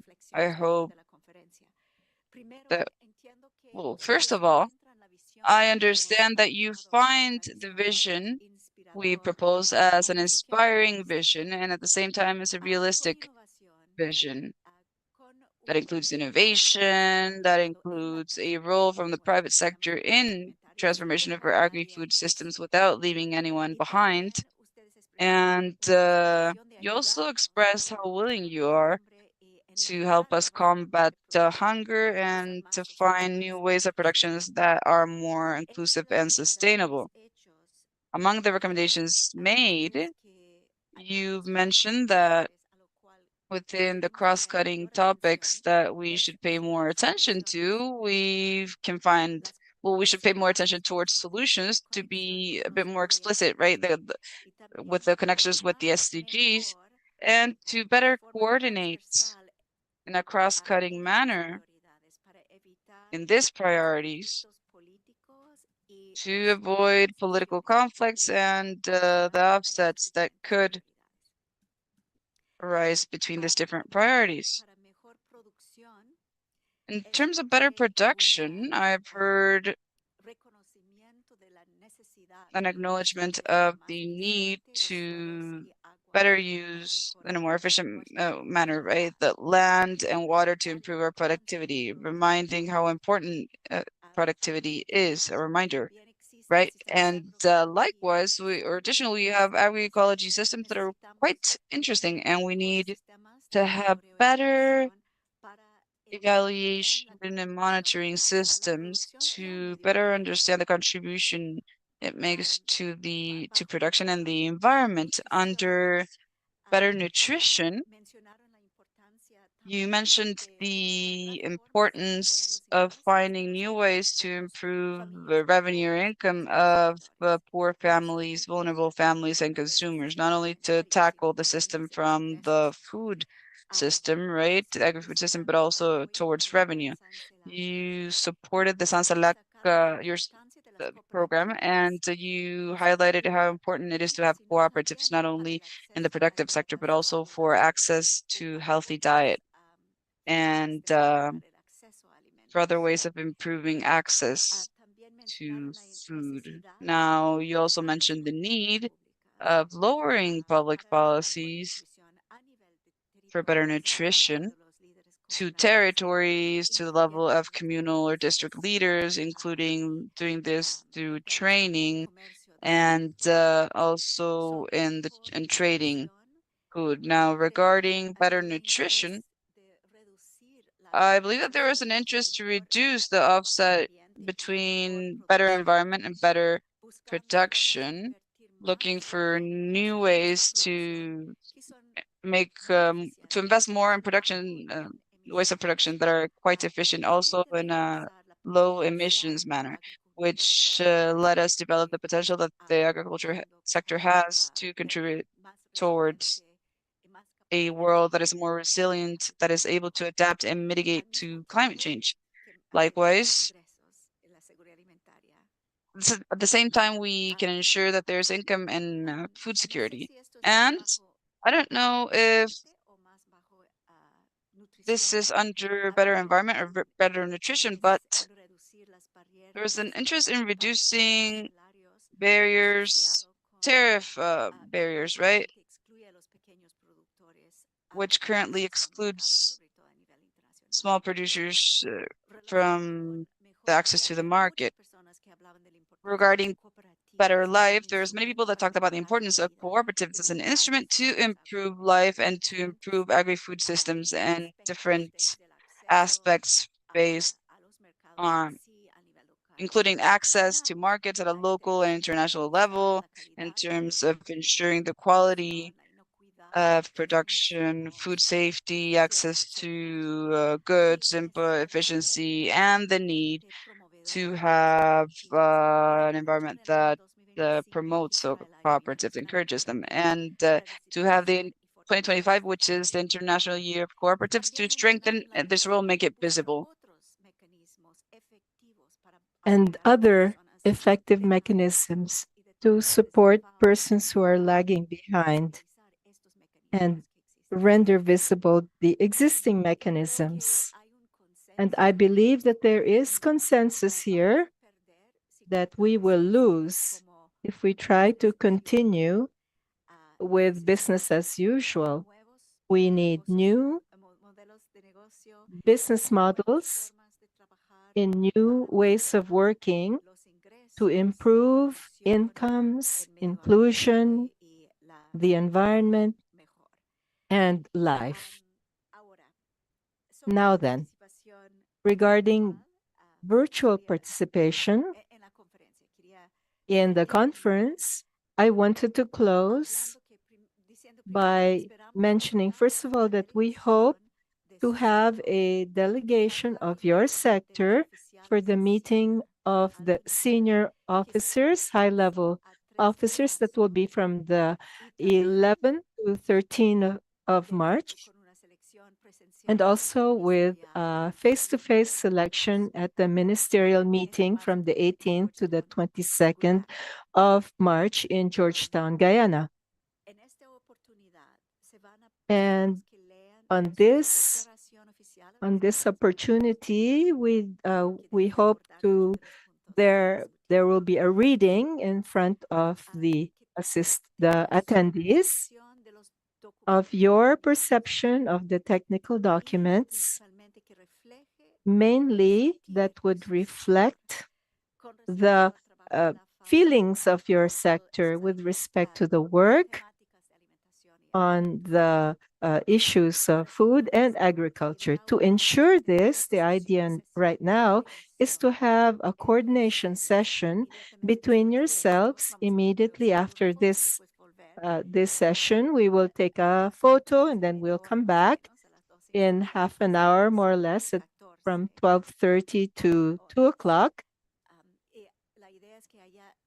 The idea would be that you can organize your priorities, your themes and political positioning, define your 5 speakers, draft the declaration, and the most important, the most salient points from your perspective, and see how these can be presented to the representatives of the 33 member states of FAO that will be present at the regional conference. Hopefully, ministers of agriculture and various others of the environment, of social health. I think it's key that you be present because the work of FAO, it follows along the recommendations of the conference recommendations to FAO for its work for the next biennium and even moving forward, including the trends. Often you detect the trends in a different way than we do. So we will have sessions on the perspectives of the region. It would be very useful to have your feedback. I'm convinced that your participation will guarantee that your voices and your priorities will be heard. And so to close, I wanted to remind the members of the private sector and my colleagues in FAO that these things do not end here, and neither in the March regional conference. The dialogue, the joint work, the search for shared solutions is something we must continue with at all levels. Surely there will be differences of perspective as well, and this is healthy to have these differences of perspective, but I believe that there is more that unites us, and this is what should guide us and motivate us to continue. I hope that we will be able to generate more instances of collaboration and dialogue and not wait another 2 years until the next conference to receive your opinions and insights. So thank you for your participation, and we will see you in Georgetown, Guyana, and also virtually at the conference. Thank you. Thank you very much for your words. And so we are closing the first session, which is finally a dialogue with FAO. I would like to ask you to turn on your cameras to take a photo and record the presence of all of you. And in the meantime, I would like to comment here. Everybody is appearing on your cameras. Thank you very much. I want to comment that we will do a break of 30 minutes, and then We will have our second session of an hour and a half to coordinate between the representatives of the private sector to coordinate the declaration, the main points of intervention in the conference, and also the election, the definition of who will be the speakers who will be accompanying us in the agenda of the regional conference of FAO. I believe that we have everyone with us now on screen. I'd like to ask you if you would like to smile.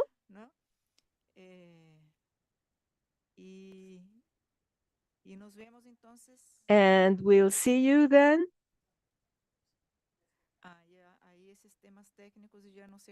Here we have technical systems. I don't know what they will do for the room. Perfect.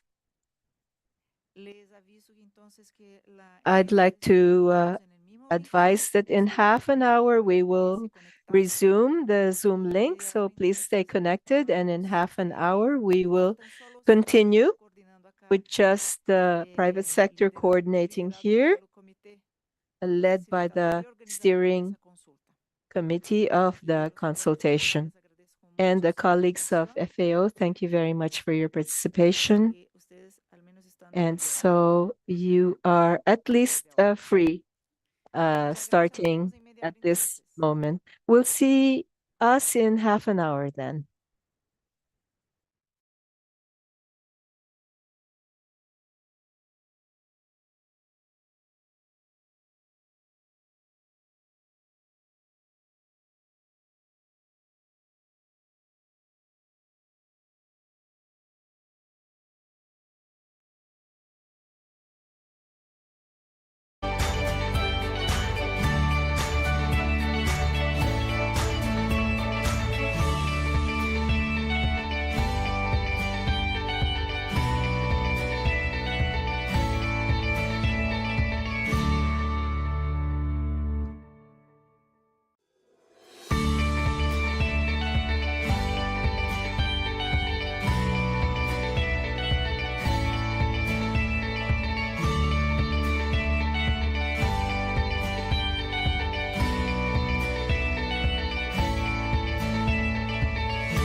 Aló, aló. Buenas tardes. Aquí en Chile ya son 12:30. Vamos iniciando la segunda It's sesión. 12:30 in Chile, so we'll now initiate the second session, the consultation process to the private sector within the framework of the 38th Regional Conference of the FAO. The second session is for coordination between the representatives of the private sector who are present here today, and two colleagues, well, me and two colleagues from the FAO will be here just as observers, and in case you have any questions or if you need any support, we'll be here. From my understanding, the organizing committee from that consultation process, Mario Gonzalez will now have the floor so we can start with this session, which should last for an hour and a half. Mario, the floor is yours. Muy buenas tardes a todos. Good afternoon, everyone. Can you hear me? Sí, sí, escuchamos muy bien. Yes. ¿Se ve la presentación? Quite well. También, también. Ok. Can you see my presentation? tardes a todos Yes. nuevamente. Okay, good En nombre afternoon, del everyone. grupo del comité de pilotaje On que behalf of the group Santiago of the hizo steering alusión, committee that Santiago mentioned already, briefly just to give you an introduction of what we'll work on today in this part, recordando de que hacia qué vamos, remembering that I'd like to remind you about the consult to the private sector of the 38th conference of the FAO for Latin America and the Caribbean. And as you very well know, and as prior years, as it's worked out in previous years, as a space that FAO opens, a space of coordination for representatives of the private sector in this conference. Now, this time, our aims are to reflect on the challenges of the private sector on agri-food systems and nutritional food security in Latin America and the Caribbean. That's what we're developing already. And in the case of now, we must provide a space for private sector coordination for the LARC 2038 conference. So what do we expect? Expected products from this meeting? To be able to choose 5 speakers or spokesperson who will have some specific tasks, which I will mention later on, but also to draft a private sector declaration for LARC 38 for the conference, which will lead the meeting, for us to also prepare comments for LARC 38 from the private sector. And another expected product is the participation of the private sector, the formal members and observers and spokespersons, everyone that is defined. That's what we expect from this meeting. We have the steering committee, right, which is also made up by FAO, and we're the speakers and spokespersons of the 38th conference. The role of this committee is to organize the consultation process of the private sector along with FAO, which is what we're doing here. It's composed by LARC 37 speakers. This committee is also going to organize private sector coordination sessions for all the conditions, the proper conditions to exist for what the private sector recommends to actually be captured within the framework of the declarations and agreements reached on the 38th conference. Now, the steering committee is currently made up by, well, Santiago Lopez from the ICBA in Colombia, Carla Gabaldoni from the network of Artesanos from Peru, which it's a craftsman from Peru, John African, the New Federation of Colombian Livestock, NFG, Mario Gonzalez from Alpescas, the Latin American Partnership for Responsible Fishing and Food Security, and Raúl Villacres from the livestock industry in Ecuador, El Pulso Ganadero. And the agenda for us today is on screen. We first have the greetings and general guidelines. We'll also have some group work subsequent to these interventions. And this will be made up by 5 groups, which were also mentioned by FAO before: better production, better nutrition, better environment, better life. And we, as members of the steering committee, will be here as facilitators in case anything should emerge, but each group will be randomly divided later on. FAO will explain this later on. Each group should have a note taker, right? That will, and a coordinator who will be presented later. Each group shall select one of these moderators, note takers, and presenters. And it's important to provide precise and concrete notes, and also take notes on priority topics that the group priorities for the declaration, right? This is based on what we've heard before in our prior presentations, and everyone can give their opinions on priority topics that could be addressed in the next declaration. Now, these contributions we have on this meeting will be presented in a plenary, which will be presented by the representatives you choose in each group, and we hope we can contribute in the working topics of the FAO. And we also have the suggestions of the topics for the declaration that will be created and drafted to be presented on the 38th conference. It also define the main topics for the declaration of the sector, and that will be together with the private sector steering committee, which I've mentioned before. To conclude, we will elect the speakers and the spokespeople that are selected at the NSA. So Duca, and I'll leave you with Duca and Vicente for them to summarize tell you a bit about what we'll do. Thank you.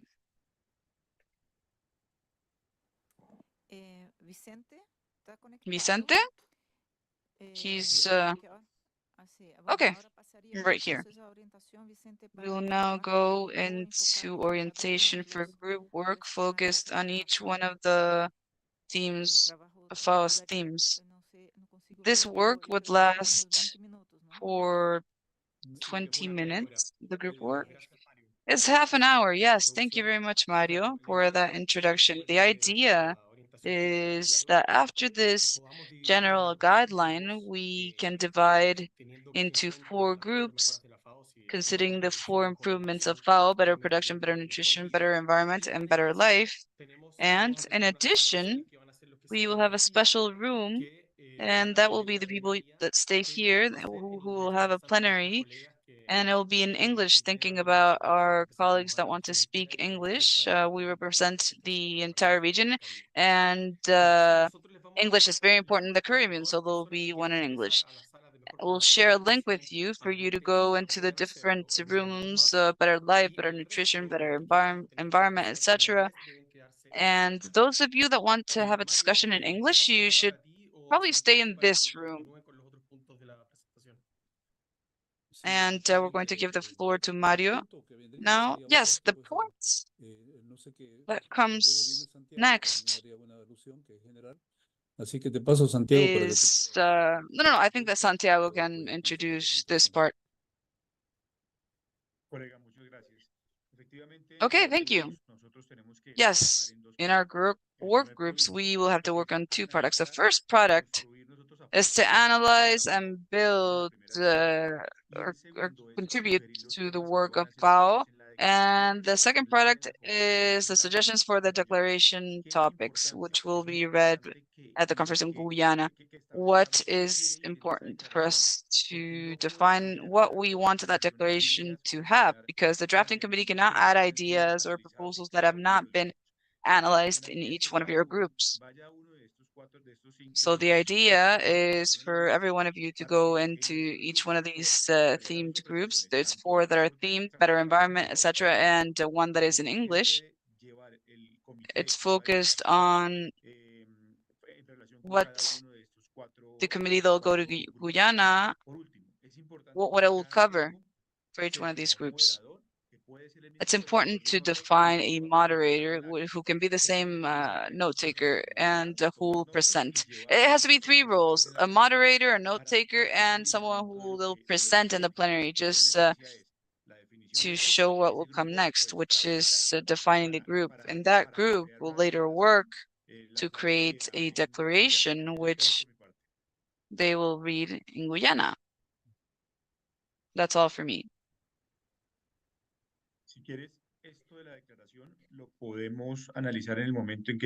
We can probably analyze the private sector declaration once we see the group's work, colleague. Yes, I fully agree. Okay, that's what we'll do. So Vicente, let's go to the group. Yes, we'll do that. I just shared a link for you in the chat box. If you want to go into the group, divide into groups, so they can click on the link. So just keep it in hand, and all the details are there in the Zoom link. So, okay, let's go there. Let's click on it.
Nuevamente, tal vez.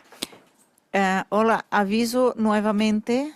De repente alguien se lo perdió que I'd like to communicate once again that for specific discussions on the themes presented in the morning, you need to click on the Zoom link there in the chat. Otherwise, in the plenary here, where we'll have interpretation, and the discussion will be broader, involving all of the themes presented in the morning session today. So if you'd like to move over to the other group through the link, or you can remain here with the plenary. After 30 minutes, we'll return to the plenary, then we'll draw the conclusions in half an hour, and we will take decisions.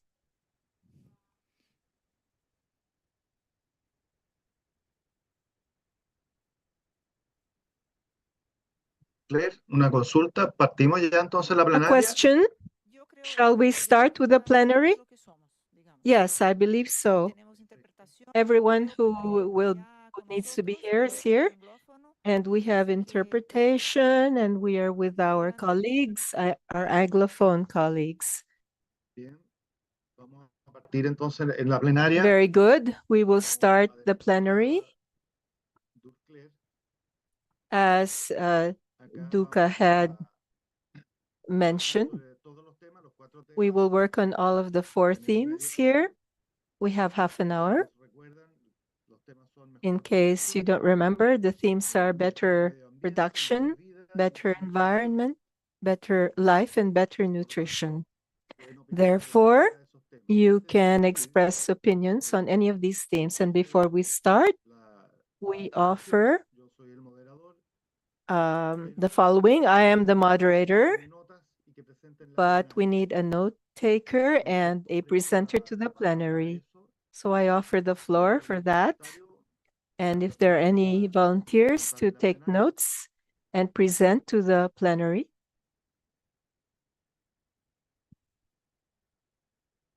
No, de no haberlo, No, if we don't have any, here we have a volunteer. We have a volunteer here in the room. Excellent. Who would it be? Marisol? Mucho gusto. Entonces, tú tomas Hello, nota how are y you? presentas en plenaria. So take notes and present to the plenary, okay? De acuerdo. Yes. Gracias. Excellent. Thank you very Procedemos much. entonces a ofrecer la palabra, So we offer the floor respecto regarding temas que fueron presentados en la mañana, en the cualquiera de themes las cuatro presented áreas, in the morning in any of these poniendo four el foco areas, en focusing sugerencias on y temas que the vamos a tener que suggestion poner en nuestra declaración that we will have to include in our delimitar el trabajo de declaration FAO and to para el próximo delineate periodo. the work of FAO for the upcoming period. Se ofrece la palabra sobre estos temas. We offer the floor.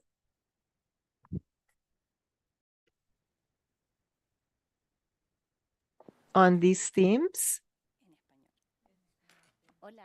in Spanish. Hello.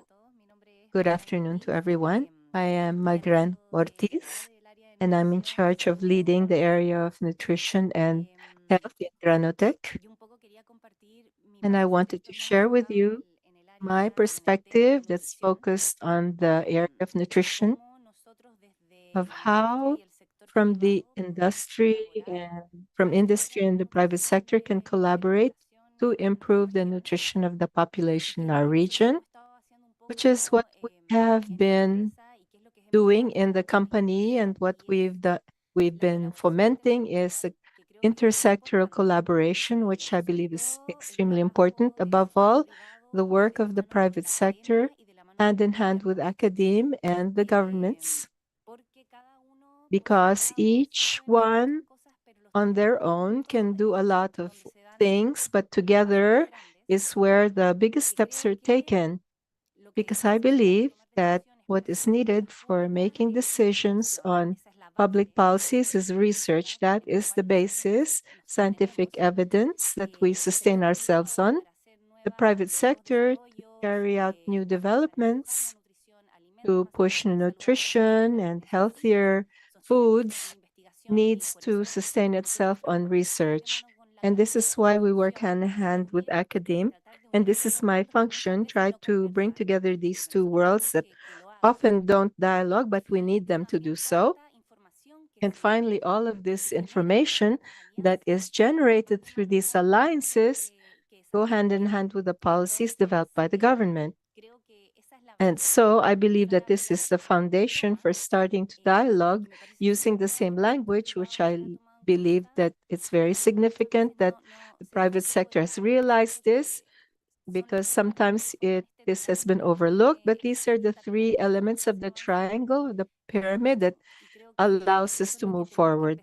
And this is what we need to start generating from our individual sector, for the private sector to work more with academe to generate more research, of course, based on what each industry does, to better promote changes based on scientific information, data. In this case, to promote better nutrition, obviously this is relevant to other themes that we're discussing here. But I believe it's very important to have this clear, to consider it and work. That, as I mentioned, that FAO works with a table of the private sector and with academe, but I think it would be good to have a table where we can create networks. This is my opinion, my comment. Thank you. Thank you. And in the meantime, I'd like to remind you all regarding the presentation. The challenges are quite huge. We have 37% food insecurity that is greater among women and in rural areas. And I believe that FAO, it seems to me that FAO presents us with many working areas of great interest. And personally, it seems to me that healthy diets and harmless foods in the Codex Alimentarius should be prioritized, safe foods, and also based on the reforms to avoid food wastage. And so I propose these elements to comment on in the discussion of these matters, taking note of the important contribution that the research can make. Would anyone like to take the floor now? It can be, you can do so in any of the 4 areas. Marisol? Yes, hello. Along the same lines. And afterwards, George? Along the same lines that Macarena commented on, from the trade union, we see the formation of networks. This is absolutely critical. And obviously, we're working on the Transforma program of the Agriculture Ministry of Chile to create incentives to foment public policies in the industry that are connected to academia and to scientists and with the government. These can be tools for entrepreneurs and innovators in the development of new products, new protein sources, as a way of contributing to better nutrition. Carolina will go into more detail also. Carolina Pizarro in some details, but we also see that there are project lines that we're developing and the point of sharing good experiences in the private sector among countries in Latin America. For example, I cannot help but think of 2 projects that we're looking at, and sorry about being so self-referenced, in the gaps of senior citizens' diets in Chile, which is absolutely replicable. And we are also working on a baseline of food wastage in processing plants. And I believe that we can have good practices of different industries through the Latin American countries. They can give us excellent ideas on how to support these 4 elements of better life, better nutrition, so on. And so let's not reinvent fire, but let's look at what country is developing and what the industry can contribute to this collaboration. George, you had asked for the floor, and then Paula. George. Thank you very much. Can you hear me? Yes. A second, Patrick and Antoine. My name is George Jacks. I'm participating in the representation of Biodiversity Partnership of Latin America. We have an agreement with FAO, and we want to collaborate a lot on these themes. It seems to me that there is a focus on these themes, especially environmental issues, that is very important to keep in mind. It's evident that we are faced by a very dangerous situation vis-a-vis the extreme climate and loss of biodiversity. We need to have more participation from the private sector, citizenry, and the municipalities, the communities. Now then, an element that is lacking that we have seen among the priorities is, on one hand, we know generally that what we have to do, what we are in a situation of developing the road to follow, but the question is how? How to succeed in getting the people in the communities to participate with a degree of commitment. And it seems to me that the theme of regulations and actions that are compulsory on the part of governments are important, but we also need the voluntary participation of the actors. How to get the actors to participate in a voluntary way? This is done through incentives. So we can develop the themes of incentives that can accelerate the transformation that is so necessary. This is a big theme, and I wanted to mention to you that we are coordinating an effort on the international level that this is starting out. currently, so that over 20 participating countries as organizations of the Global Partnership to identify at the international level outstanding examples of incentives that are producing extraordinary results with great potential. And so, to all of you, we truly wish to focus on this theme and to take to the meeting in Colombia in October. Thank you, George. The order was inverted. First Patrick and Antoine, then Paulo, Marcela, and Danilo. Please, they have asked for the floor. Patrick, your turn. Thank you very much. 4 points. I think the first point for us is to endorse the contribution made earlier in relation to Codex Alimentarius and the development of standards, particularly for the processed foods sector in our communities. Many of the standards are being developed almost alongside the guidelines that the WHO and others have developed. But also we have the Codex process going on. And I think we need to have some coordination among all of these. And that's really important for the agri-food system. And it takes me to my next point. There is an important role for us to facilitate the participation of the private sector in public policy making. Public policies, of course, in many of the countries are now in a process of transition. In fact, the IDB would say that we have lagging policy reforms in Latin America and the Caribbean.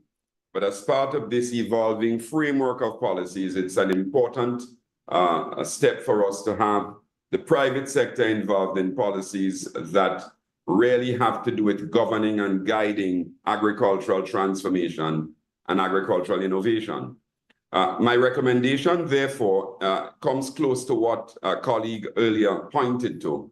And that recommendation is that we establish a policy roundtable where we can exchange on policy reforms in the various regions and groupings and countries in Latin America and the Caribbean, and also benefit from what's happening in other parts of the world using FAO's network. So I'm calling for a policy roundtable dealing with agricultural policies in particular. The third thing I'm asking for is for us to support in a meaningful way the capacity of the private sector by, for instance, funding either jointly with the private sector, with other institutions, technical staff that will assist the private sector in connecting with the public policy formulation process. And what I'm talking about here is actually doing the research. I'm not just talking about messaging. I'm talking about working intimately with the private sector so that they can develop their own stories and speak with their own voice on the research that needs to inform public policy making.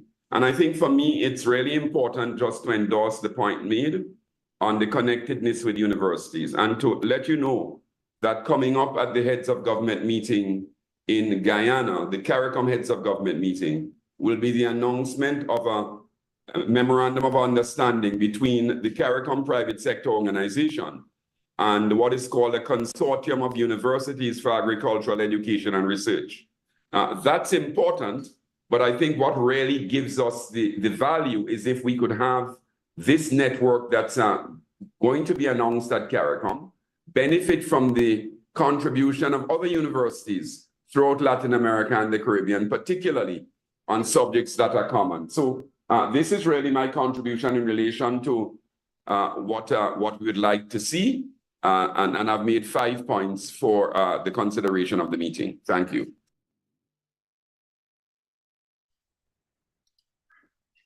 Gracias, Patrick. Adelante, Paulo. Thank you very much, Patrick. Go ahead, Paulo.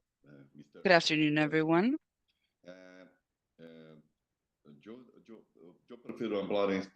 I'd rather speak in Spanish. I don't care if it's Spanish or English, really. But let's speaking Spanish. Yo participo de un comité. I participate, I'm a member of the committee, Gestión, responsible for the standards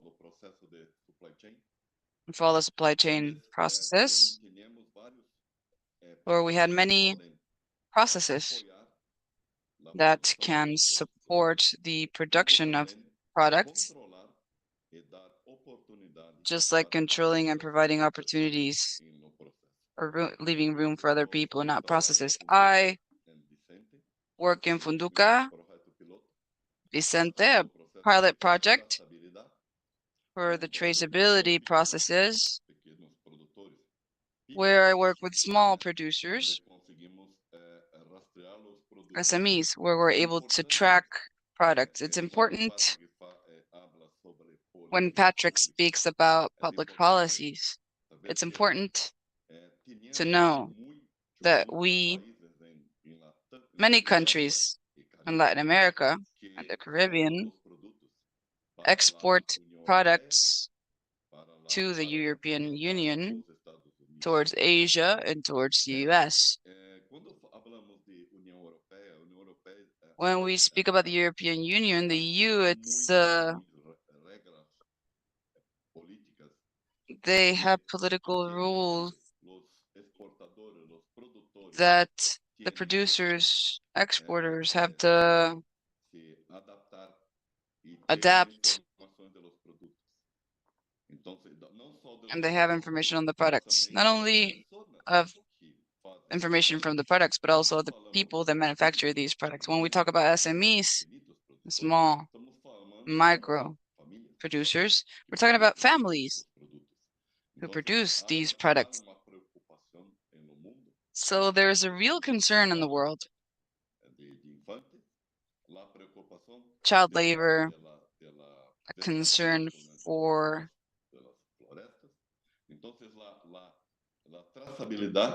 deforestation. So traceability,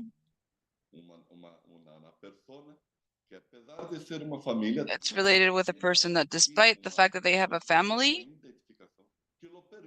has a standard that allows them to participate in all the processes. So for Jason, it's very important to work along with FAO to take technologies, standards, processes, to lead them, for us to be able to put the small enterprises there in for the internal markets of countries and for product export. This involves not only production management, but also involves sustainability of processes, control for the environment, and the use of the what we call extractivism, Brazil, extractivism of products. Therefore, our aim is to gather all the LAC countries, Latin America, and the Caribbean countries to support FAO in growing quantity of producers, because in the first meeting that I had with Duca said that the objective is now to provide conditions to produce, sell, and feed, to be a producer, entrepreneur.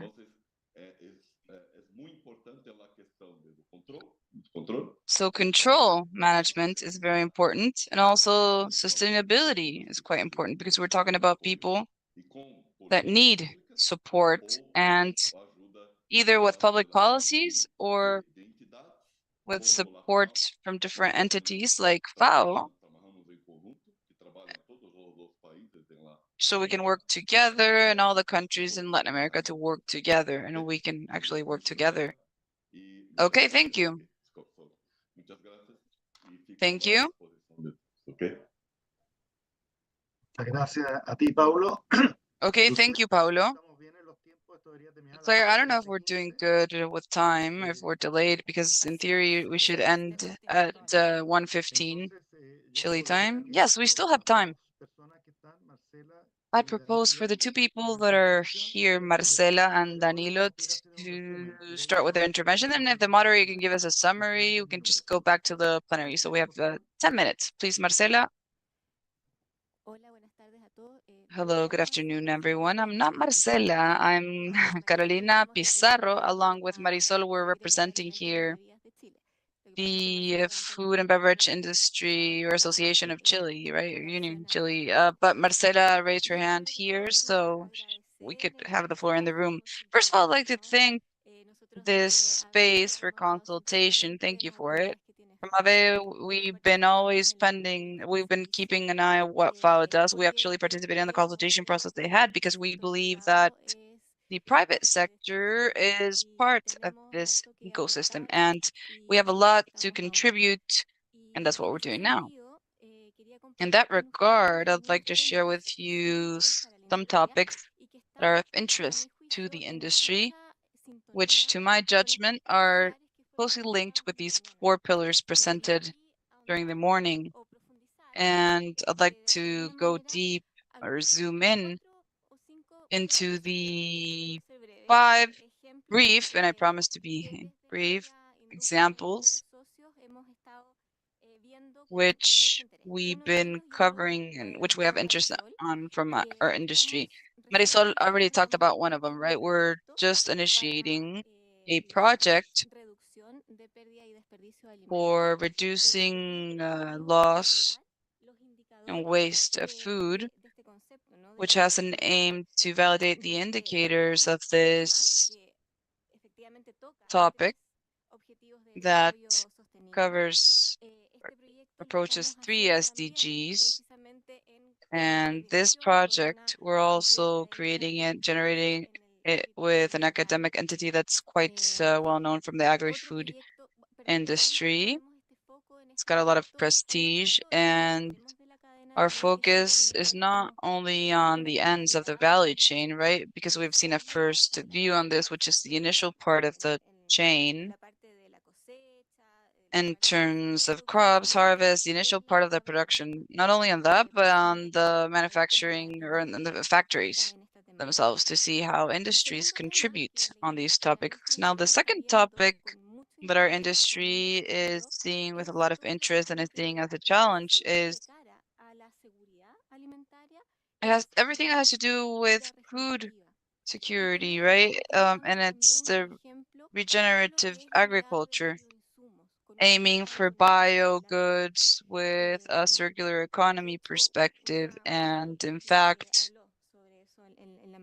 one senior officer talked about that this morning. And another topic which we're interested in, and our members have embedded in their activities with a very specific perspective, is the rational use of water resources in a context of this water crisis, which is the use in technology applications. Why not also speak about AI in this context? We know that these resources, technological resources, have been used for a long time in agriculture. Nevertheless, these have had a focus with crops that have been focused on crops that have a higher added value in the market. The idea is for this to be cross-cutting, transversal, for crops that have lower yields, right? Which can help for vegetation, fruits, and others. And in terms of inclusion, the work that many of our members do, they work with small farmers for them to also end up being vendors, go into the vendor industry. It's something that we note and something that we believe is interesting and matches what we talked about this morning. And with that, and we talked about this during the coffee break, it's important to mention the reformulation of food with the critical nutrients, and I'd like to highlight what the efforts of the industry for better nutrition. Thank you. Okay, thank you. And now, Danilo, the floor is yours. You have 3 minutes. Okay, I'll try.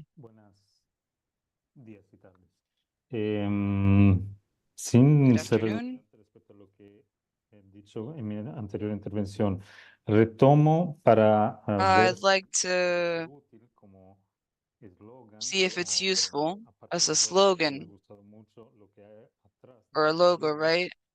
Because I do love the one that's in the back. Empiezo desde donde terminamos la sesión anterior, o sea, lo que ha dicho I'd like to add to what we mentioned in the prior session. consenso todos, Like Chloe mentioned, we all the stakeholders lost agreement, or and everyone that works for the 2030 agenda. We lose the consensus or the agreement if we continue with the same BAU, business as usual, the same way of thinking and acting. So we also need to transform ourselves. For this purpose, I loved Patrick's intervention. I'd like to add to his proposal to have more coordination and development of public policy making capacities or skills to as an ecosystem. Just use another word. I believe that there should be some type of international donor facility, just like the EU does in Europe or Brussels. What do? They organize the policy forum on development by grouping the civil society organizations and the private sector in different moments to formulate policies and to have different training processes. It would be great to have some state of Latin America and the Caribbean that could be a donor who can support us jointly with FAO for this formulation of public policies in a coordinated or agreed manner as a private sector for the food security agenda in our region, right? And another need that could be expressed is the need to have a facility to improve information, data, access to data to later, and then the access to the markets for us to find solutions within the integration mechanisms like Mercosur or SICA to have access, to facilitate access to markets, right?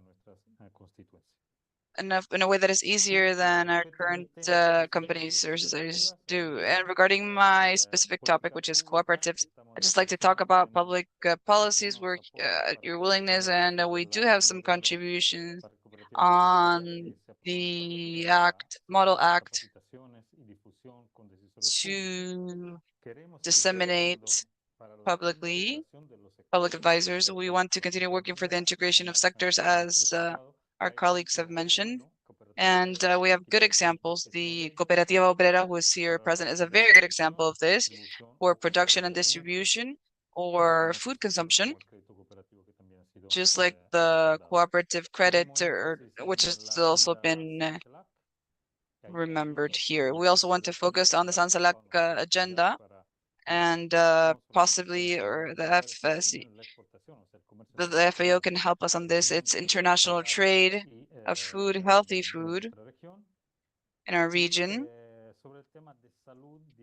And in terms of healthy diets and health, we're willing to work on schools, the purchasing for small producers and cooperatives, and the access to supply public systems. Now,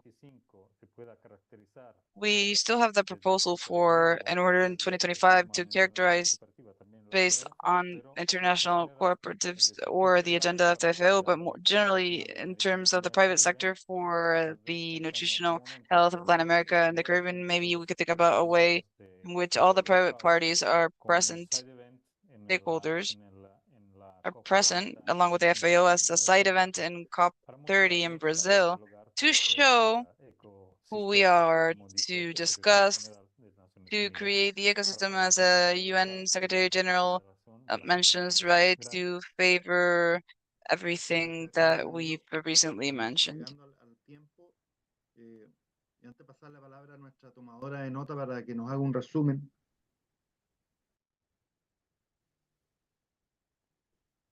Ok,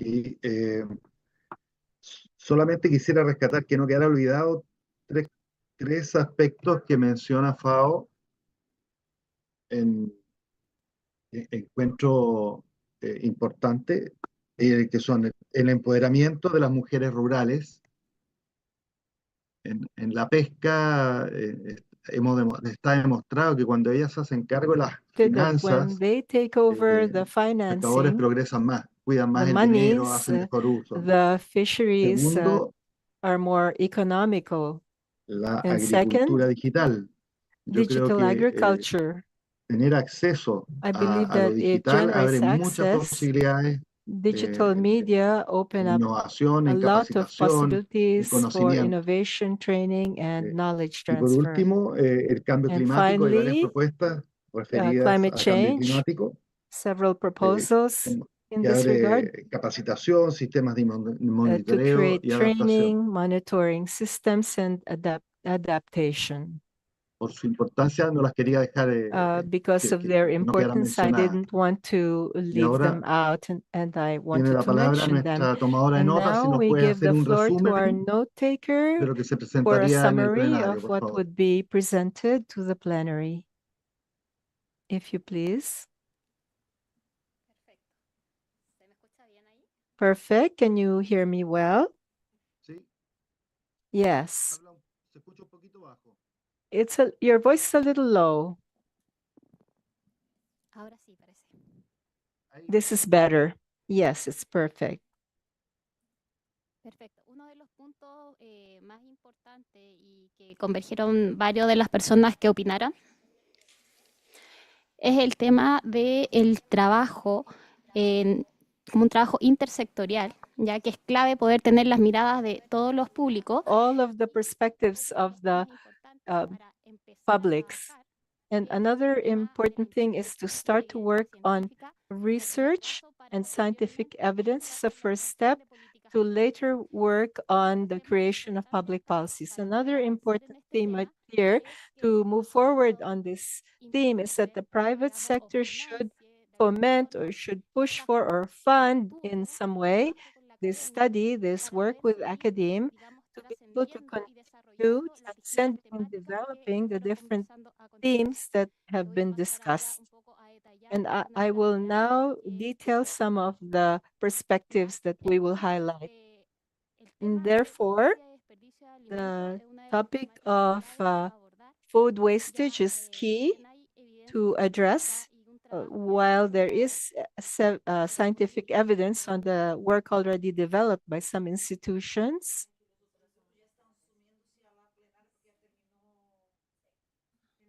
Okay. Terminó el tiempo, así que los otros. we're out of time, so the other groups are joining us in the plenary, and so I will place my trust in you. Yes, that would be okay.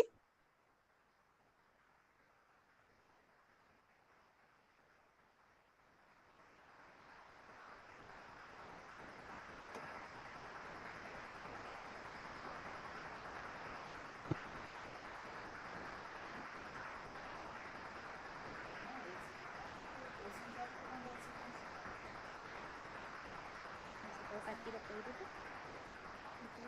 ¿Puedo partir otro grupo mientras yo te lo comparto? Santiago.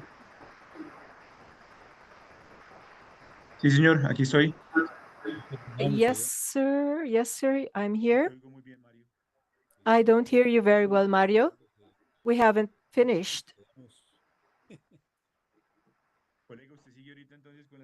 Colleagues, this is the explanation of the declaration, correct?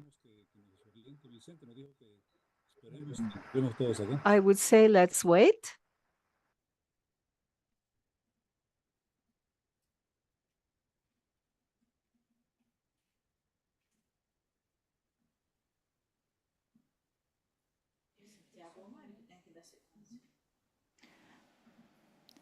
Santiago o Mario.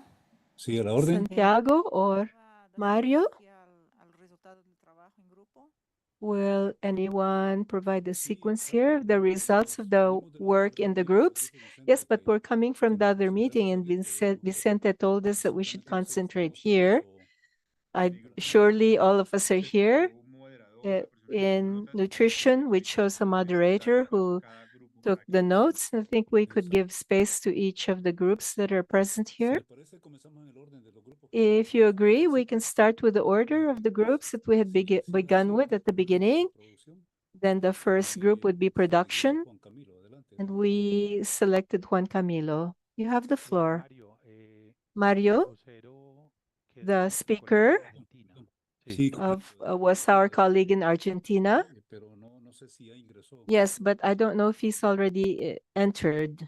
I don't see him. His name is Barbieri. Right. If you like, we can go on to someone else who is here. So we'll begin with the second group, if you agree. Paulo is with us now.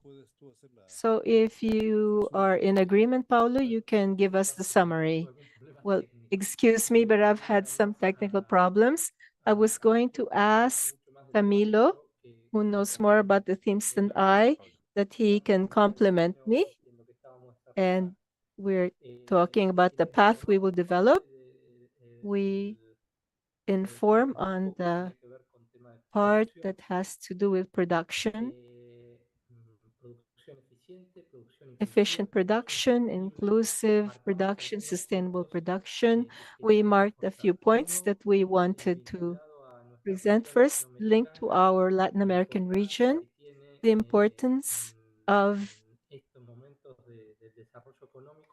at this time of economic development, of implementation of technologies accompanying sustainability, guaranteeing the importance of the value chain for the sustainability of persons and the environment, but with an important aperture towards the good use of technologies.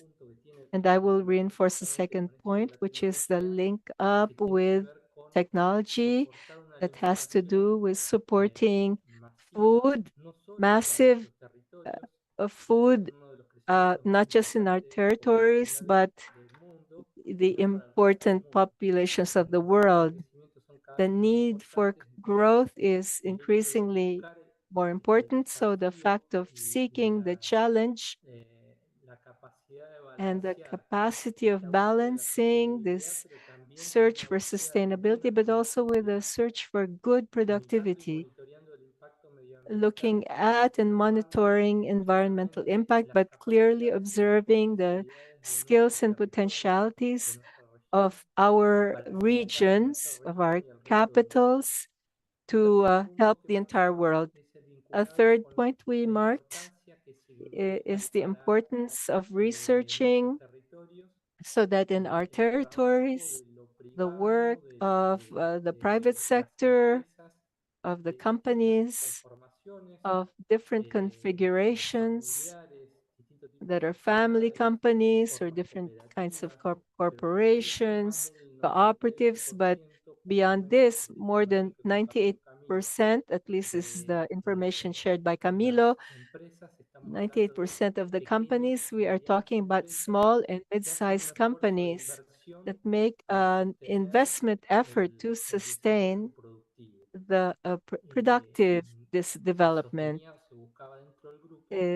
In the group, we spoke of the importance of recognition on the part of FAO, because this has implications for inhabitants and for the governments to render visible the investment effort to sustain the infrastructure. And this is one of the points we wanted to highlight, which is very important for this link up that we were looking at with the value chain and the agro-food system of inclusion and diversity, both when we speak of women, of the different ethnic minorities, of the migrants, a fabric, a corporative fabric that is diverse, and that richness is important, that it be recognized at the time, when the time comes to look at distribution equity. We also spoke of the importance within the value chain and the food chain of the different linkages, that whenever possible, they should have the least the distances so that production can be near the consumers, for efficiency of the environment to return to the same territories where the consumption happens, the production and the ease precisely for these value chains to have the least dimension possible in the interest of efficiency. And the final stage, we were interrupted, but we also spoke about the partnerships with entrepreneurs at the American continental level based on the partnership experiences in different countries, but also the strength that reinforcement has on the type of area concerned, the type of organizations, the representativity in the region to provide representativity and visibility of the perspectives of wealth inherent to the system, the food systems. We were talking about the production area. And we were also talking about the link up between this and social activism and mechanisms of management as forms, the alternative forms that are very efficient as well in the way they function vis-a-vis forms of productivity. And so the idea, of course, Monica, Camilo, and Mario, if I left anything out regarding what we discussed, please let me know. And I would like to give the floor to Mario in case that there is anything he'd like to add. Thank you, Camilo. In effect, I would just add, I think Paulo did an excellent job. I would just add the suggestion of broadening the mechanism, the part of entrepreneurial partnership above and beyond the local and regional foci. I would emphasize that the entrepreneurial initiatives reach the different fora and to better capture where we can direct ourselves in the short and midterm.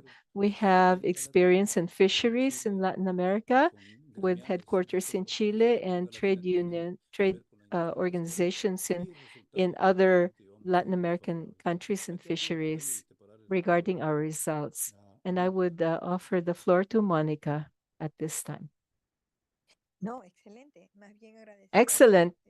I wish to thank the note taker and the presenter. As we said, we need to value the labor to emphasize diversity. Thank you very much.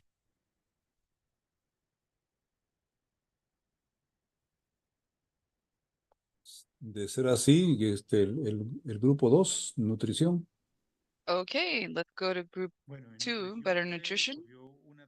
Nutrition, we chose a person who was a note taker, was a moderator, and who will also present, and she's Marcela from Alayap. And our group was made up by 4 representatives from different sectors in the region. So, Marce, the floor is yours. Thank you, Santi. I'll try to be brief. We like to highlight the how representative this is, the private sector, right? We'd like to thank these spaces that FAO gives us for the voice of the private sector to be heard. And one of the things we said is that not only do we want to be heard in these spaces every 2 years, but we also want to play. We want to be part of this throughout these years, not for you to hear us out every 2 years, but we would love for these spaces. We do thank you for these spaces, but we would love for them to be permanent. We want to be part of the structure that FAO is opening for us. And we truly thank you for this. But another thing we need, besides from representativeness, is that we want to evaluate the convenience of the public policies. We've had the specific focus on public policies focused on food processing, which in many cases is different in our region from other continents, other regions. And as a private sector, we believe it's relevant to evaluate all these results and for them to be science-based, right? And when we say that they're science-based, we say that codex is also important, and for codex elementaries to be the one that guides all of our conversations. And within the codex elementaries, it's important for the codex to hear the public sector out, for us to also be part of all these discussions. We also talked about conflicts of interest. Sometimes they leave us aside as a private sector. And we as a private sector, we really truly want to be part of the conversations. We want to work towards common objectives or targets. We want to create partnerships that help us all as a sector and base our discussions on science. So Santiago and Rahul, I don't know if I left something out of what we discussed, but Rahul gave us an enormous lecture, right, of all this part to me and Santiago. So I'm also going to leave you with a bit of a space here to add something. Thank you. Por parte mía, el principal mensaje es la The relevancia. main takeaway for me is how relevant the codex is. We would like the declaration of the public sector, the private sector, to consider the importance of the codex, where FAO is, for us to avoid any contradictions and regulatory proposals, and for it to be a tool that facilitates a regulatory framework that is harmonized, and the health system facilitates the health system between countries and also trade. The idea of the codex is that it's a door for the food safety systems with control, verification, etc. So what we want is for the codex to become the priority again for us, for the private sector, and multilateral organizations, and for the other countries. Yes, let's not forget the risk analyses, right? That FAO spoke much about at the beginning of their first presentation.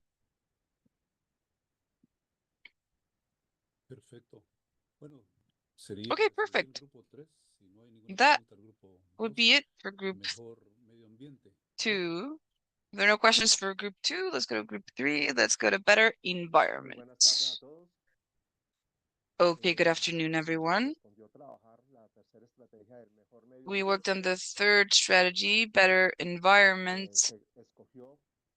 We chose in note-taking and presentation, Mrs. Juliana Cortés from Argentina.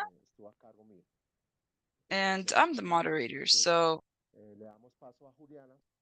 we're going to leave Juliana with the floor for her to comment what the group decided. Thank you and good afternoon, everyone. I'd like to show you the notes that we took. Then I'll give the floor to my peers. We do agree on what FAO said, that the food production systems have to be able to adapt and be resilient to face the effects of climate change. We'll agree on the fact that we'll only reach this if we have enough funding and the measures for regenerating ecosystem, particularly thinking about small and medium scale producers. This is something we must think that the state and the private sector should do in a joint manner. We also mentioned that the adoption and development of technologies and innovative practices should be fostered to improve the resiliency of these productive sectors even more in countries under development. This goes along with capacity strengthening to foster these environmental and sustainable practices in the entire value chain. We all agree that it's important not only thinking about large producers, but small producers that do not have those tools and or skills. It's also important to create benefits to foster the efficient use of these key resources in different food production services with less distortion possible in trade.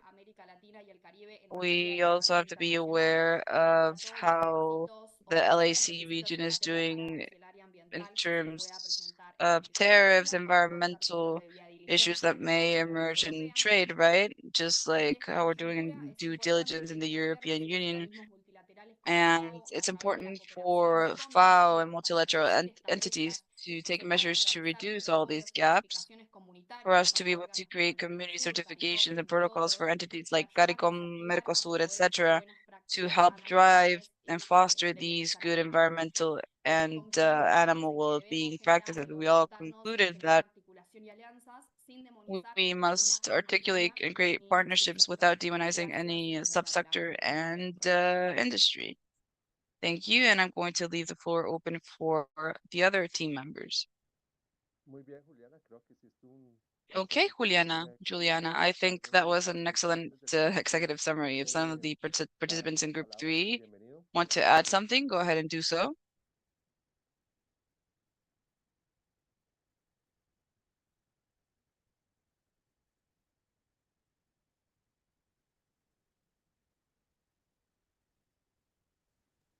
Bueno, parece que eso es todo. Le damos paso al grupo 4. Okay, I think that's it. So let's start with group 4 now. Hello, good morning. I'm Raúl Villacres. I'm responsible for coordinating group 4, including our friend Nicolas Thomas, Jana, and Carla from Brazil, and from also someone from Peru, respectively, Brazil and Peru. During the diagnosis proposed this morning and the focus of the 6 areas where FAO proposes the development in the for better life, quality of life, we considered internally that the development of all these areas have to do with a drive from the private sector, both in terms of large companies and small companies. The private sector is the developer, the generator of richness wealth along with their collaborators, workers. And the important thing here is that all the incentives and policies to have the same reality, the companies in terms of the productive chain at a city level and at a rural level. The contributions that large, medium, and small companies make to the nation. Now, we must also mention that there's public policies that do not foster research, do not drive it, and that this must be strengthened to have sustainable development. We must join small producers or farmers with large companies and also the other way around, where they aim not only to sell raw material or primary products, but to be able to turn these raw material into end products that improve nutrition, but that better nutrition internationally and improve the revenues and income of producers for their families. There was a question that Jana had, which was the fact that there's no true approach towards funding at a small producer or small farmer or family farmers level, because there's no equity in the requirements for this funding. The rates are quite high and they're focused on specific projects to drive these small kind of credits. And many times, given the difficulty of formality, these producers, the requirements the formal sector or banking industry has something that small or family farms, family-owned companies cannot reach. Finally, Carla proposed that. One second, please. Carla proposed that technologies would have to be focused on the correct distribution of quality elements and of quality food, and we're wasting 33% of food now. So it's important to consider that food loss to have a better distribution chain, a better cold chain, and in order to avoid all that through the distribution chains, right? They're also working with micro crafters and micro artisans or small companies where it's important to consider climate change, renewal, and the small producers and families that to stay on the field and also to work with the state in gender equality.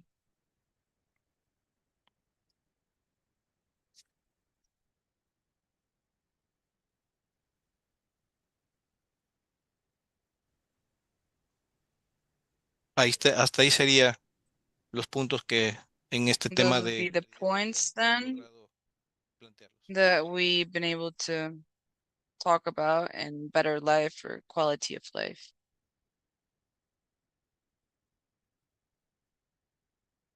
De no haber alguna ampliación de parte de los demás compañeros del grupo, pasaríamos. Okay, if there are no more comments, then we would go. Oh, I think, sorry, I think that Carla's asking for the floor. Yes, sorry, I wanted to add something to this. I wanted for you to consider that in the Peruvian case, at least I believe it could be similar in Latin America, there's 75% informality. So informality in work is driven by micro and small companies for the most part, who are struggling to move forward, and we don't know about their quality of life. We don't know what their contribution is to economy. We don't know if they're using good practices, and let's not even consider the products alimentarios. So we, through our suggestions to FAO, we have to see the way in which we can incorporate those companies through simpler mechanisms, through collaboration between peers, etc. And the other important part is that in order for us and small companies, for the field or organization that I'm association where we organize the small artisans here is I'd just like to mention that you cannot measure us with the same scale that you measure the large industry that actually affects small producers, small companies. So 75% of what we eat, at least in Peru, comes from small agriculture, small farmers. There's small companies too, right? Small cores, business cores that are far away from being formalized. Therefore, it's a topic that is of great concern to me because in countries like ours where corruption exists, where there's lack of education, where it's many things that come together, but this brings us, it's hard for us to organize, steps us a bit far from that. So I think that these meetings are good, but because we have to focus on good examples, not try to invent wheel. I imagine invent the wheel, right? Reinvent it. There are technologies that are working, but what I was saying is that we do produce enough quantity of food, but we waste most of it. That thing you mentioned about the short chains, the local chains, I think that that's very important. So it's great for us to let's just keep that in our notes. Okay, thank you. Raúl, hay 3 personas más que quieren hablar. Raúl, there are 3 more persons who would like to take the floor. Thank you.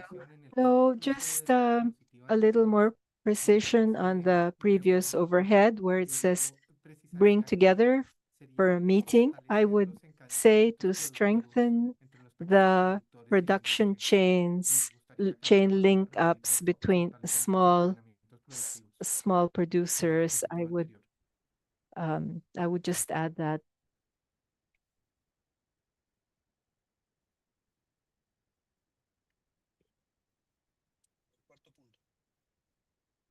The 4th point.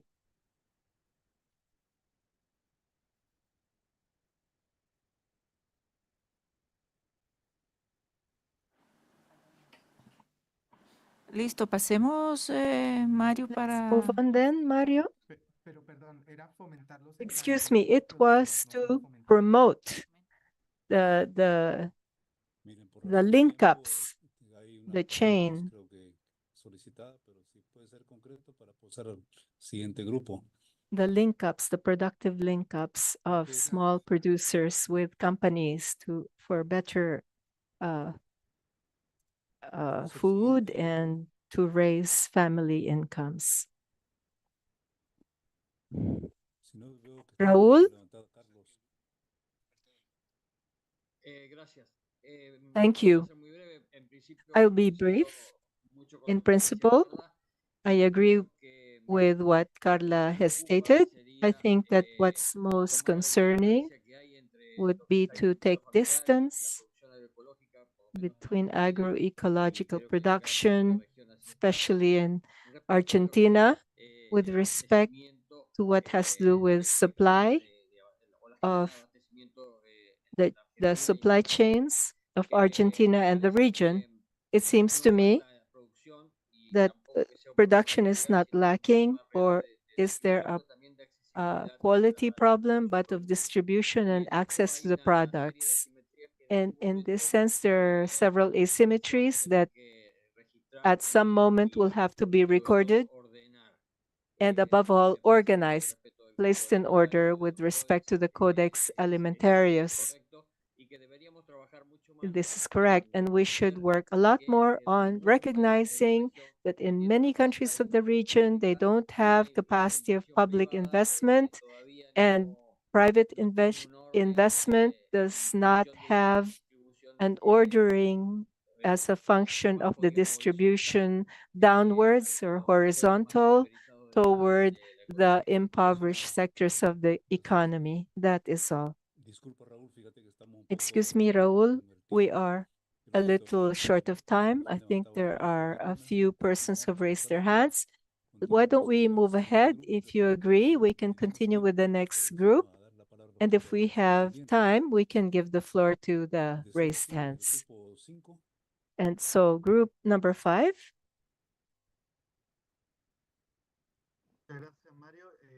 Thank you, Mario. I cede the floor to Carolina, who is our note taker and will produce our conclusions. Carolina, can you make the presentation, please? Yes, I am Kina, actually.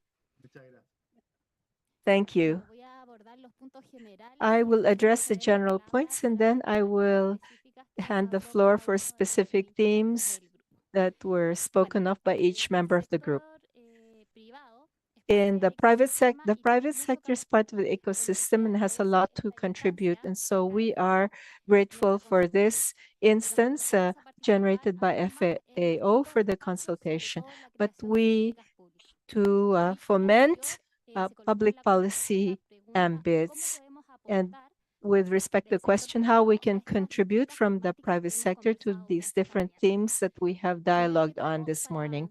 First of all, to move forward, the first step is to be able to have participation, coordination, and alignment, always with an intersectoral vision between the academe, the public, and the private worlds. Later, before any initiative that arises from these meetings, it's key to have research and scientific evidence. So it's very important that the private sector can push and help to fund these researches in a first stage. Added to presentations too of good practices that may arise in Latin America. We support this as well.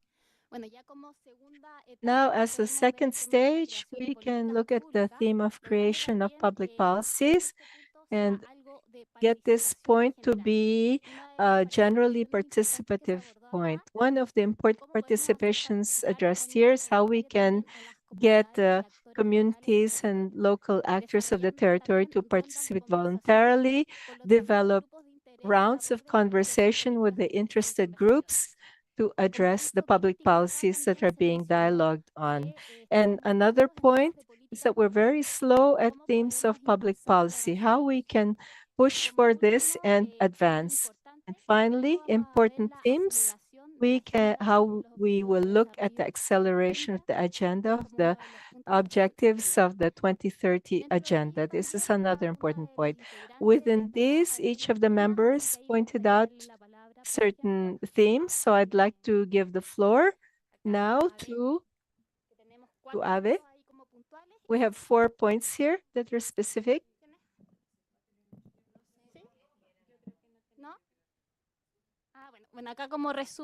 Well, okay, a summary. Basically, the points that arose was empowerment of women in rural zones, the digital aspect, monitoring of adaptation in climate change, and also the theme of food wastage as important, how we are measuring it, themes of food safety, the use of water resources, and the inclusion of small farmers into the world of commerce.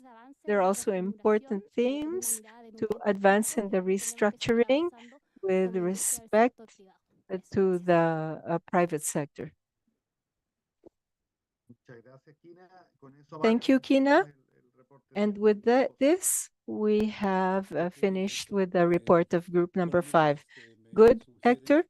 Now, I am a suggestion here that those who were taking notes in each group, if you can please share that information and to give them, to route them to the person who will be elected to present them.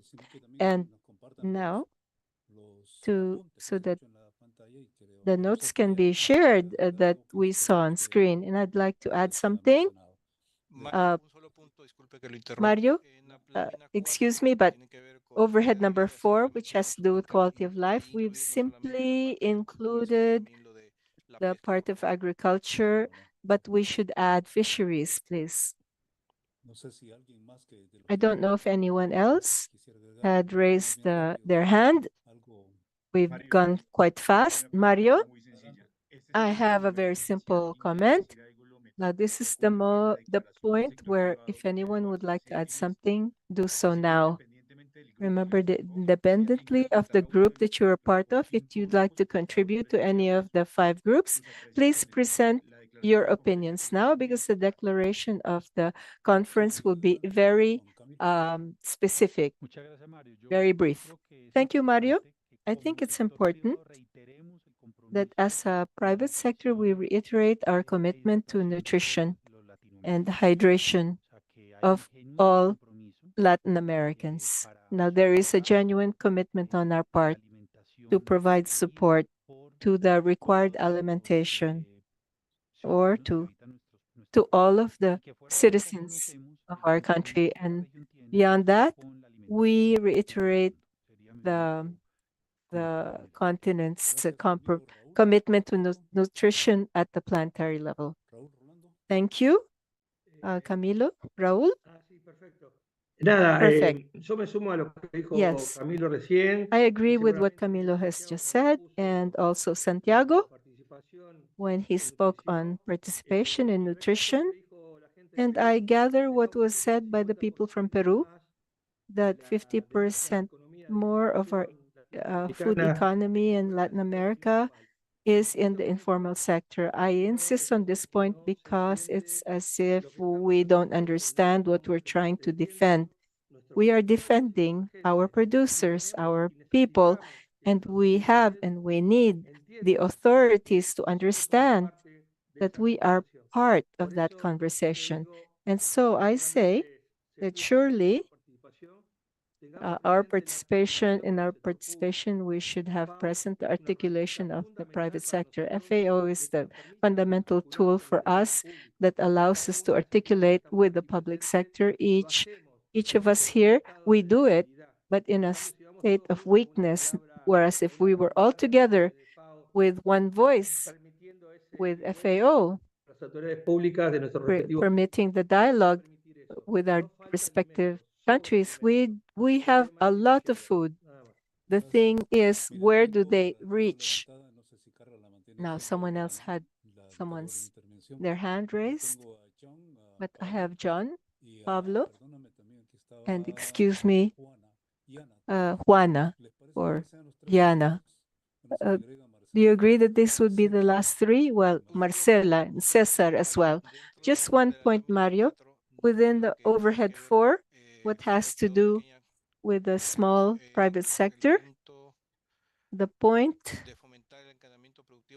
of promoting the productive chains of small producers with companies to improve alimentation and increase family income at the agriculture and fisheries levels.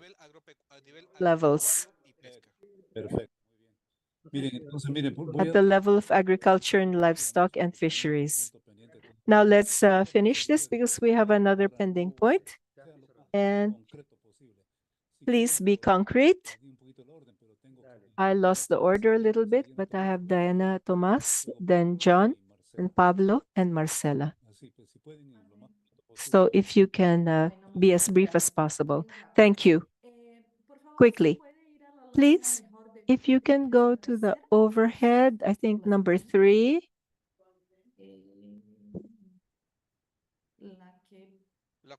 Cuarta y quinta son calidad de vida. The fourth and fifth are quality of life. Here we put in funding of family companies just to add after tariffs, add fair tariffs. Here we have interest rates, right? Just add the word fair and in accordance with incomes.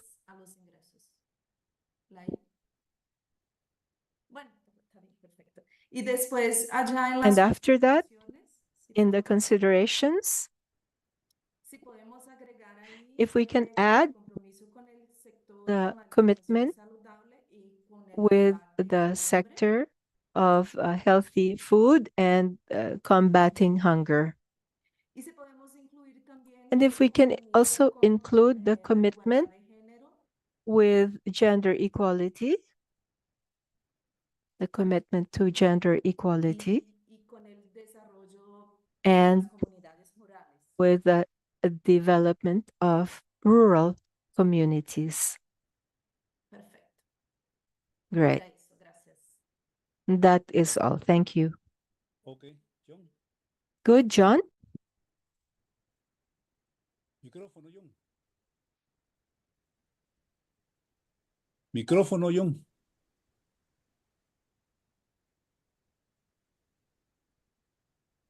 Buenas tardes. ¿Podemos ver la lámina de medio ambiente, por favor?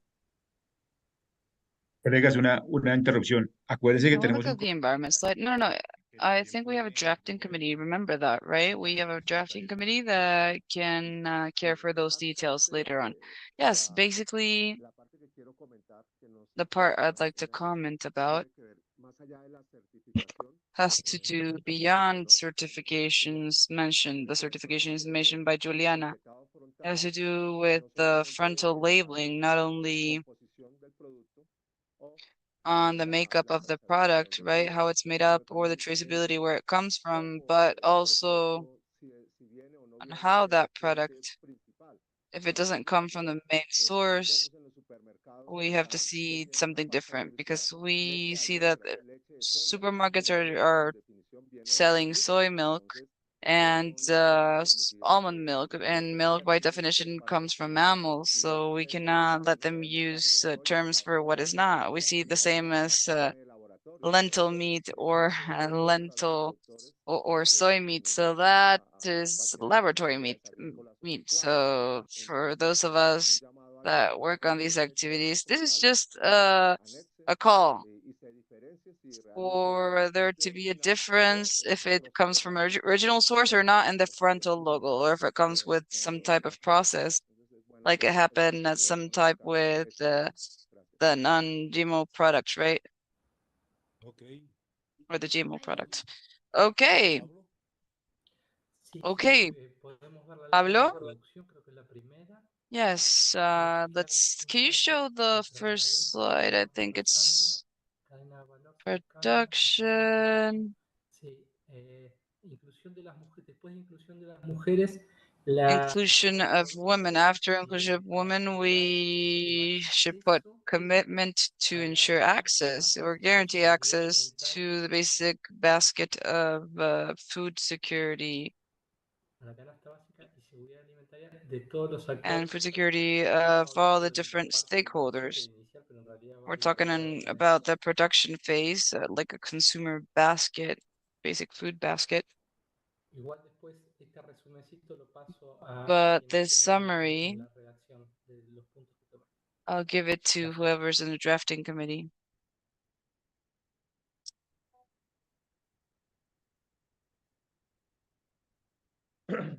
Adelante, Marcela. Okay, Marcela, go ahead. I'm Macarena Ortiz. Hello. No, I just wanted to clarify, just so we can sum up all the points we have. And everyone's mentioned this, and it's important that we, as a private industry or sector, the aim we have, the target that we want to collaborate. We don't want to be demonized. We want to drive change. We want to be agents of change. We want to improve. So this, we can do it by working together in an intersectorial manner with all the countries. As someone mentioned in our group, collaborating with universities, and not only with universities in our country, but from other countries too. And to create this networking, this great network that helps us drive all these changes. So I think that that is the grounds to achieve improvement as soon as fast as possible. If possible, of course. Okay. Since we don't have enough time, I'm going to give the floor to Camilo, and that he'll be our last speaker. Thank you, Mario. Regarding John's comment on connecting the frontal label packaging, the label and the package with, sorry if you can put the screen, it's the frontal labeling, right? It talks about correct typology. John, I'd suggest it's probably a commitment from the private sector with transparency of information that lets the consumer make informed decisions. I would suggest not to connect this topic with frontal labeling because it'll turn into a frontal labeling issue. So I don't know if you agree on this, John, but we can commit to that, to providing transparent information. Commitment with transparency of information, that's what's drafted, for the consumer to make informed decisions. And not connecting it with the name or calling it frontal labeling, because at the end of the day, we would end up with a scenario, because, yeah, wouldn't end up saying anything label. Okay, yes, I agree. So let's delete this frontal labeling and let's leave a commitment, the sector's commitment with providing transparent information to consumers that makes them make informed decisions. Thank you very much for your flexibility, John. Okay, thank you. Thank you to everyone for all your contributions, and we will continue with our agenda because we're a bit delayed, but in our next point, we'll give you a summary of, well, there's a proposal. You'll have an email address where you can see some of the things we've mentioned now, and for you to also comment and enrich any other topics that may emerge. Let's now then remember that we must choose a spokesperson, or the speakers will gather all this information. They'll continue in contact with different stakeholders. And without further ado, then we are going to choose the spokespeople. And Santiago, is that okay? Okay, thank you. Yes. What we have to do now is to choose the 5 speakers or spokespersons who will be responsible for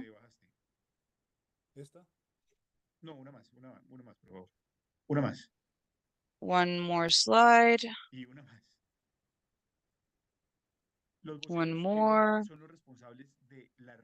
The speakers will be, or spokespersons will be responsible for the final draft of the declaration. This will be read in the ministerial sessions, which will be held in Guyana. Remember that these interventions will take 5 minutes, and it's important for the drafting committee that which we analyze at the time to be quite specific with messages, because messages are quite specific, right? They're concrete. And remember that you'll present this to the collective. It's not that we're not representing, for example, if you're in the banana industry, you'll take the voice from the private sector, not from the banana producing sector. And that's important because we'll have we'll have a discussion with agricultural officers, with FAO officers, and we all have to align with everything mentioned here. And the third point is quite relevant for us to attend this person must attend the senior officers meetings. And why is this important? Because sometimes we analyze the people that were going to participate, online, but it's a tremendous added value for this to take place in person, right? We can speak through WhatsApp or chat, etc., but the spokesperson has to be physically there just to make the best out of the role. Last year, we can have 5. Last year, we had just 1 spokesperson, but this year we can have 5, so that will give us more interaction. Last but not least, we must collaborate with the next PS consultation sessions, which is what the steering committee is currently doing, including me, Caro, Raul, etc. And we've thought about having geographic representation. We must let people have geographic representation. We're looking also for gender parity. We also want there to be a sector's diversity and the associations or membership to different associations. As a company, we cannot participate, and correct me if I'm wrong, but it's not like you're coming from one industry, but you're just representing the private sector in associated manner, or sort of in a trade association manner. And there's no mandatory mechanism that says how we should choose. The private sector right now in this forum, we must choose. Now, with a steering committee, we analyzed this late last night with other colleagues. Whoever's interested, please let us know. Please raise your hand and say, okay, I'm this person, and introduce yourselves and say, okay, I'd love to participate. And with this, we can make this decision in a democratic manner. Okay? Is that okay with you? Okay, Santiago, it'd be great for you to talk about the gender parity criteria. It's important for us to have that balance. Yes, yes, of course. I don't know if I mentioned that or not, but it's fully necessary. So Entonces, la idea es, levanten la mano. Let's see the last one. Please raise your hands if you think or if you comply with the requirements, and we can vote online. And I think that that's the most democratic way to choose the 5 speakers who will select. And we'll also have 2 alternative speakers, alternate speakers in case the 5 cannot go if there's any issues. Just something we talked about the gender parity. If you can mention something on that regard, Santiago. Yes. In the steering committee, what we analyzed yesterday about parity was that this is fully open to everyone that is in the meeting today, if you want to participate or not, even if you've been or you have not been present before. That's a premise.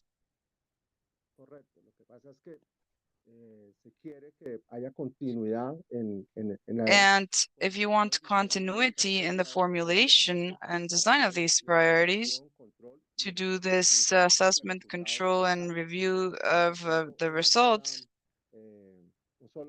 we need this for the results. So we just have a 2-year mandate, which sometimes is not enough. So the fact that we have a timeline to get to know that's important. It's great to know the outcomes.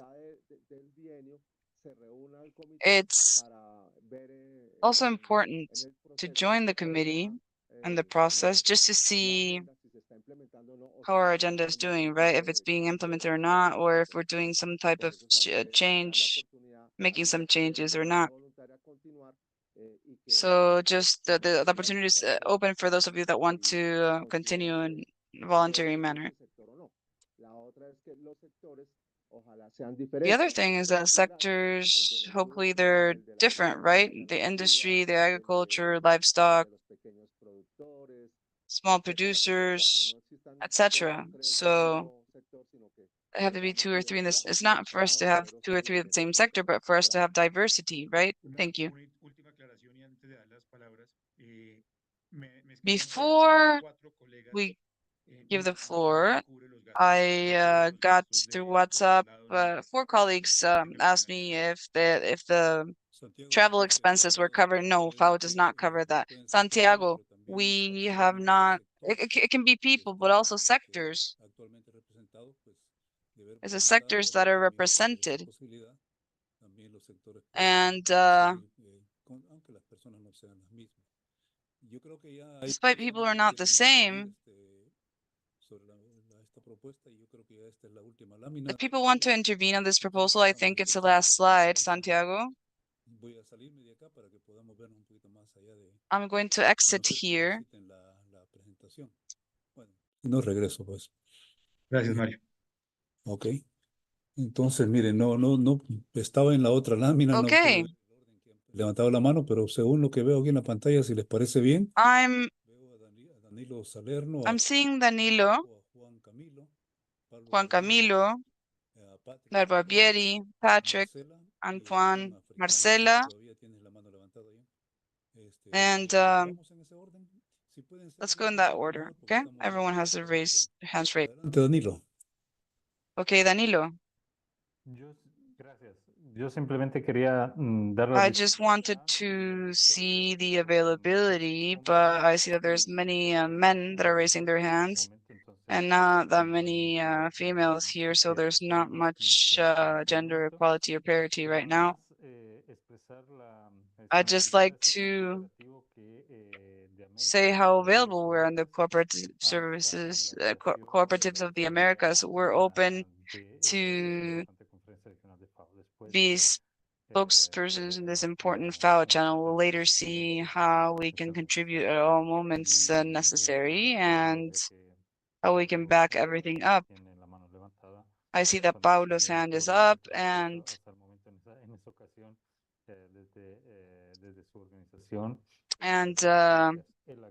we have the Organization Cooperativa de las Américas and the Trade Associations of all the cooperatives. We have representations in 24 countries in the Americas, from Canada to the Argentinian Patagonia, and in all the sectors, not necessarily in the agricultural and livestock sector. And we represent more than 94 organizations that are member of those 24 countries. But I'd like to repeat, I'd like to express an interest to collaborate on behalf of the organization, but if Pablo is interested in seeing the availability, we can just agree later on and we can coordinate everything later, okay? Gracias, Danilo. Héctor. Héctor? Héctor. Gracias, Mario. Yo voy a hablar a nombre de I will speak on behalf of Fisheries, the Latin American Alliance for Sustainable Fisheries, which groups together 11 countries of Latin America, among which are over 95% of fisheries. And we would be interested in staying in the forum representing fisheries and agriculture. I would like very much that Mario Gonzalez should be there, and in a conversation last night, he said that the sector has to be included, and we agree. But I have no problem. What's important is that fisheries be represented. And therefore, with that, I close. My interest is that the situation of fisheries and agriculture should be present, both. Juan Camilo, I'm seeing here on the screen. Thank you, Mario. Yes, on behalf of the Latin American Alliance of Food and Drinks in the region of 25 organizations in 20 countries made up of small and medium-sized and large companies, I would like to, my formation is as an administrative engineer with a PhD in economics, and now I am a PhD in innovation in research on the incorporation of technologies in the quality chain. And so our association would assume the costs so that I can participate in the FAO meeting. Thank you. Thank you, Juan Camilo. Paulo? A small presentation. I belong to a cooperative of consumers in Argentina. We are about 107 supermarkets in 72 cities in Argentina. And of course, the presence of Milo is much more pronounced. And I accompany him in his postulation before the development of the presence of cooperativism. We are working with FAO Argentina and FAO Latin America with some experiences, especially the treatment of waste. And we believe that our experience can be replicated. So we want to collaborate. Thank you, Pablo. Patrick? Yes, colleagues, thank you very much. Patrick Antoine, I'm the CEO and Technical Director of the CARICOM Private Sector Organization. We are an associate institution of CARICOM. We represent 15 countries. We have, as I indicated before, more than 4,000 members. We've been working in the spirit of the 25 by 25, and we have made substantial strides. We work with FAO in the Caribbean. In fact, we had a preparatory meeting before this one, and we are really here to serve the process of small, medium, and micro-sized enterprises throughout the hemisphere. You would have heard us say that we are really interested in learning, in working on the pillars, but in ensuring that we bring our whole Latin American and Caribbean region along in this process of making the post-COVID adjustments and seizing the opportunities that we must seize to reduce poverty, reduce inequality, enhance food and nutrition security across our LAC region. So we are really here. We're servants of the process. Gracias. Thank you, Patrick. Macarena. Hola. Macarena. Hello, good afternoon. I introduce myself. I am from Chile and I work in Granotech, Macarena Ortiz. I have a PhD in nutrition and food. And now my role is to bring together the worlds within the industry. I work in the private sector, but I also collaborate closely with academia to foment research. And I have contact as well with the government, mainly with the ministries of health and education, to push for these changes we've been discussing.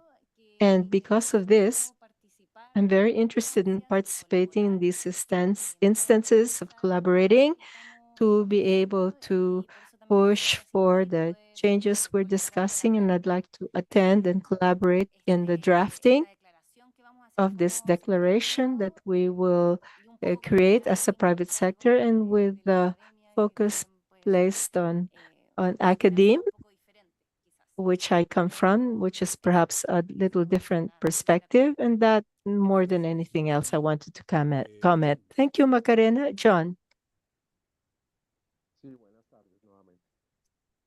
Yes, good afternoon again. The idea is that there's certain sectors that are converted there, but these are strategic points. Which sector do I represent? The livestock breeding, and there's a lot of blame placed on it for greenhouse gases and climate change, but we're also part of the solution in terms of implementing certain strategies with respect to pasturing and regenerative livestock breeding that is sustainable, etc.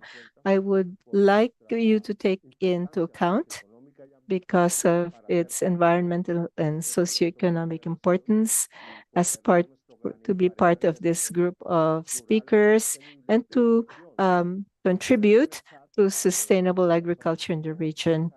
And Cesar Leiva, Antonio Figueros are the executives of a global association in sustainable livestock breeding, and we would love for you to give them the floor and to leave the livestock breeding sector as part of our proposal on behalf of this organization that is global, or ours as a technical entity, to be able to contribute.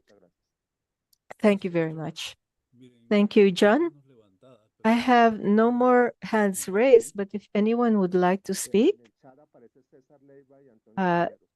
Cesar Leiva and Antonio. Yes, Cesar Leiva. Mario, Cesar says that he cannot open his mic. If someone can help John, he says that he would like to present to his entity to represent their sector. Yes, we can hear you. It seems yes. My name is Cesar Leiva. I'm VP of the World Association of Sustainable Livestock Breeding, and I would like to access a representation of our world organization. Our president of our association, I would like for him to present himself. Antonio, we would love to represent the livestock breeding sector in that important event, since we are a very important sector and we believe that we are part of the solution, and we have incredible potential for increasing the capture of greenhouse gases and fixing of carbon. And if given the opportunity, we can work together in matters of sustainability of the environment. I think that this is a great opportunity that we would like to participate in, but I would like you to give an opportunity to our president, please.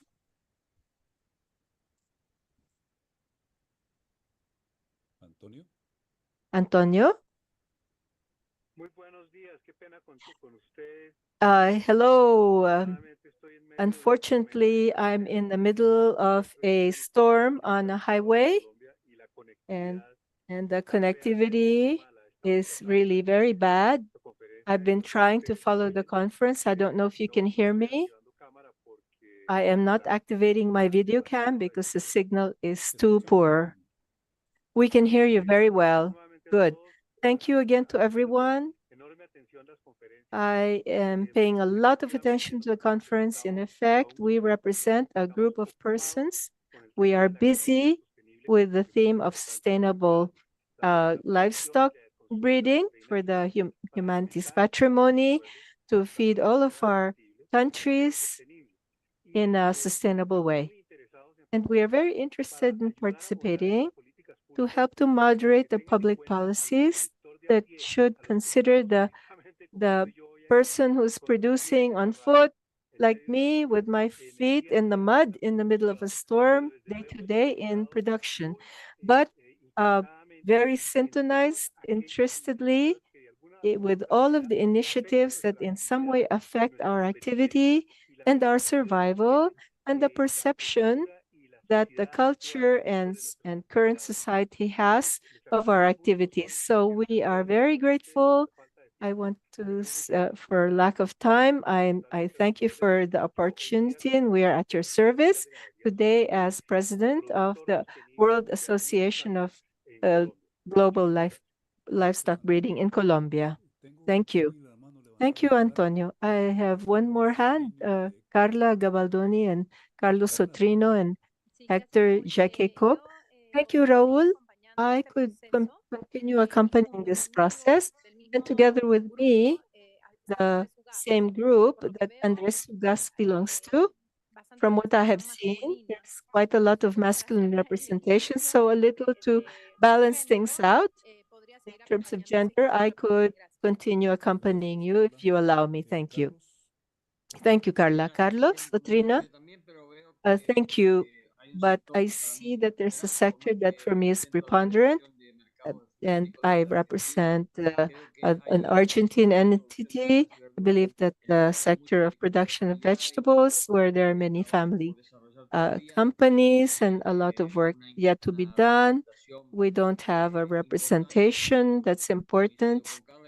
And I agree with Carla and with others who have said their opinion that masculine representation is much greater than the feminine representation. We should seek balance. Now, I would like to present our position as markets concentrating in Argentina and the production of fruits and vegetables, because we're part of the International Alliance of Associations, and we are ready. But I seek, first of all, the balance in gender and that all sectors should be represented. Thank you, Carlos. And to end, we would be talking to Hector and then with Dania. Hector, thank you. Good afternoon to everyone. I would like to say that I believe it's important to represent the sectors, but also it's important to have a diagnostic of good ideas that are innovative. It's very important the type of organization of the communities. I believe cooperatives have a lot to say, and we have two missions that are associated, that are rooted in each of our communities. And I think, as Danilo said, we would be in the cooperative movement, as Pablo said, to contribute. And I think it would be important that we contribute with our activities and the participation of families in cooperatives as an important contribution to the communities. And so we are supporting Pablo's comments to be participants and with good ideas. Thank you. Hello, I'm the executive of, I add myself to the equity of gender in this important initiative. One of the fundamental pillars of agriculture worldwide. We are aware of the problematic we've had with respect to food and diseases. And so we want to add We want to join this project before FAO. We believe it's very important to articulate between the public and private sectors. We grouped together 27 countries in Latin America. And considering that we're one of the biggest producers in Latin America and in Brazil, in the case of poultry, which is very important. Thank you, Diana. And to close, Santiago had his hand raised. Yes, I believe that the interests are clear. We have a list of persons. I propose the following. Let's put in the list the names of the persons who are here and those who fulfill the requisite that they are not companies, that we have the geographic representation. And let's do the voting. According to your criteria, each person should vote for 5 or for 1. We leave the discussion up to you, but we are also overextended in time and our translation is leaving. Yes, I support Santiago's proposal. Santiago, coordinate. Do you have the information? Vicente, what you have? The option you have? I have a list if you like, so we can see what you said, to see the persons that are apt to be elected in the chat. Or if you like, I can share if that's easier.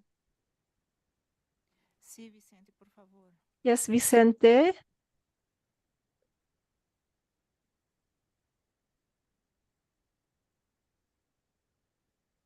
¿Ya pueden ver mi pantalla? Sí. Can you see my screen? This is the list. ¿Todos son de asociaciones? No, yo puse todas las personas que se postularon. Aquí la idea es que filtremos. Entonces, si quieres, cada uno simplemente ratifique los compromisos. Entonces, Juan Camilo Montes, soy de una asociación, a la IAP, y fuera de eso estoy dispuesto a financiar mi ida al encuentro de la FAO. Ok. Santiago, dentro de Las ese personas que listado de representan a 10 las cooperativas postularon a Danilo, pero también a Pablo. No sé si Exacto. quizás pueden ahí. Uno de los dos al nombre de Cooperativa Las Américas. Ambas entidades representamos a cooperativas, una a nivel regional y otra a nivel país. Pero compleméntame, Pablo, por favor. Sí, a nivel personal yo estoy en la Cooperativa Obrera y en la Federación Argentina de Cooperativa de Consumo. Okay, I stopped.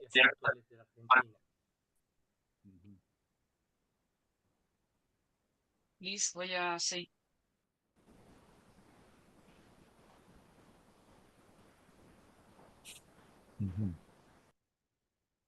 Sigo yo, para que sigamos. Vuelvo a reiterar, representaría al sector de la pesca y la acuicultura a través de la Fishing and agriculture sector represented through the Latin American Association of Fishing, which represents over the 95% of the shipping. We have all the fishing in South America, 3 from Central America and Mexico.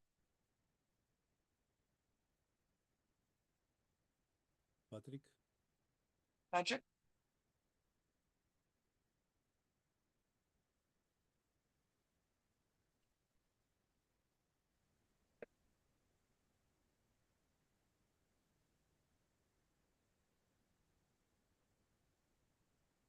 I am not sure if Patrick is connected, but I just want to highlight that this is the Caribbean Private Sector Organization, that he represents the Caribbean Private Sector Organization.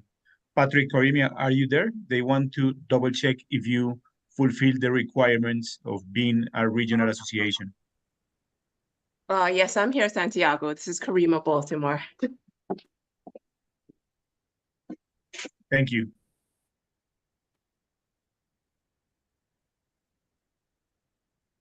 César Leiva. Is there something specific they wanted we had to indicate, Santiago, or just making sure? Caribbean, I think it's already clear that you represent the Caribbean private sector organization and that you are part of the CARICOM integration system. I think it's totally clear that you are association, don't worry. Okay, yes. So we are CARICOM Private Sector Organization, and we are an associate institution of the Caribbean community representing the regional private sector across the 15 countries.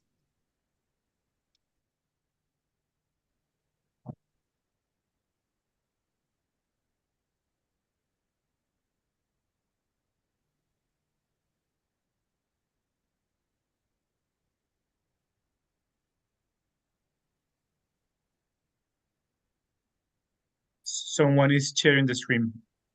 Okay, ya. Vicente, ¿tú nos ayudas entonces con la votación ya con este filtro? So Vicente, can you help us with the voting now? With this filter we already have? Sorry, Santiago, we stopped sharing. It's your screen, not mine. Yes. Bit strange. Okay. Yes, I can't be there because I don't represent, I'm not in any type of cooperative association, therefore I would not be in any trade association. Tanya would just be the person that would represent women, unfortunately. I guess it's my turn. I talked about production and I'm interested in participating and representing the sector.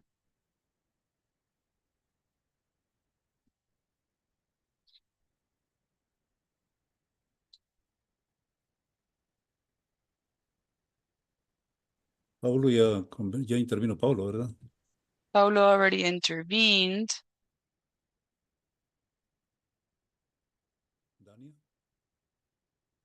Dania? Well, on behalf of women, I'm proud to represent the industry. And this is the second region at the Latin American level, which is the most important in terms of the production of poultry and egg, say aviculture industry. So since the Global Association will not participate, I think we'll skip this. Oh no, John Africano is not here either. He'd proposed. Yeah, but if you give me the chance, I can introduce the association. The Global Association of Sustainable Livestock is industry. It's in different countries. 23. We are in Spain, in Trujillo. Our board is made by 7 different nationalities, including gender equality. We believe that we are a highly productive sector, that we need information and to work along with the FAO, and that we believe that the only way in which we'll collaborate and conduct all of our goals, reach all our goals, is by working together and receiving information close. So I'd like to propose Santiago Jose Piñeros to change my name there, or rather for it to be the chairman. Okay, thank you. Súper, entonces yo puedo ajustar según los comentarios ahora de los y las Okay, participantes. I can adjust according to the comments of the participants, and then I can share the results of the votes. I'd like to remind you, Vicente, that it's 5 people we will vote for and 2 will be 2 extra people, right? If you cannot attend, you can put the alternates there, or the deputies. Okay, yes. Impresión de que estamos cercanos de la... Observo, vamos varios participantes de un mismo sector y habíamos pues We're many parts of the same sector, and we should have different sectors to favor the filter, right? Cooperatives, etc. Oh, or when there's 2 of the complementaries, they have to stay there for the voting. So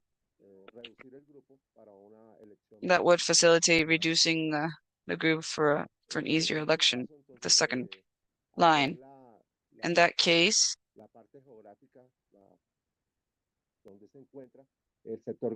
when looking at the geographical location of the livestock industry, I repeat again, I want to belong and to continue contributing. And the Global Association of Sustainable Livestock Industry, I think that we would be willing to support.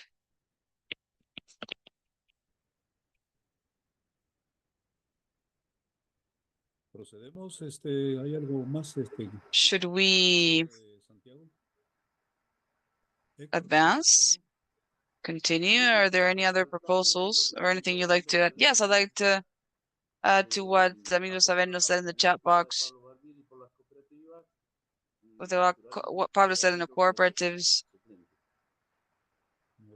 And yes, I'd stay as second in line, right? Okay, we're simplifying the. Okay, this is the Corpesca sector. Juan Camilo. Ya estoy ajustando entonces el poll. John, te voy a volver a poner en la lista. Okay, John, I'll put you back into the list. I forgot which association you're from.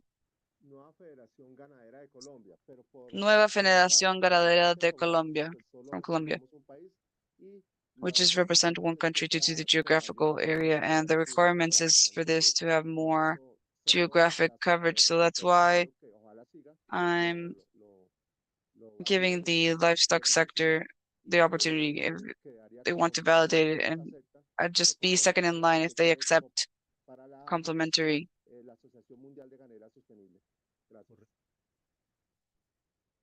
And the Association of Livestock from Colombia would be there. Yes, as a second line. If Cesar can confirm from the livestock industry, we talk about Cesar and Antonio Jose Piñeiro here.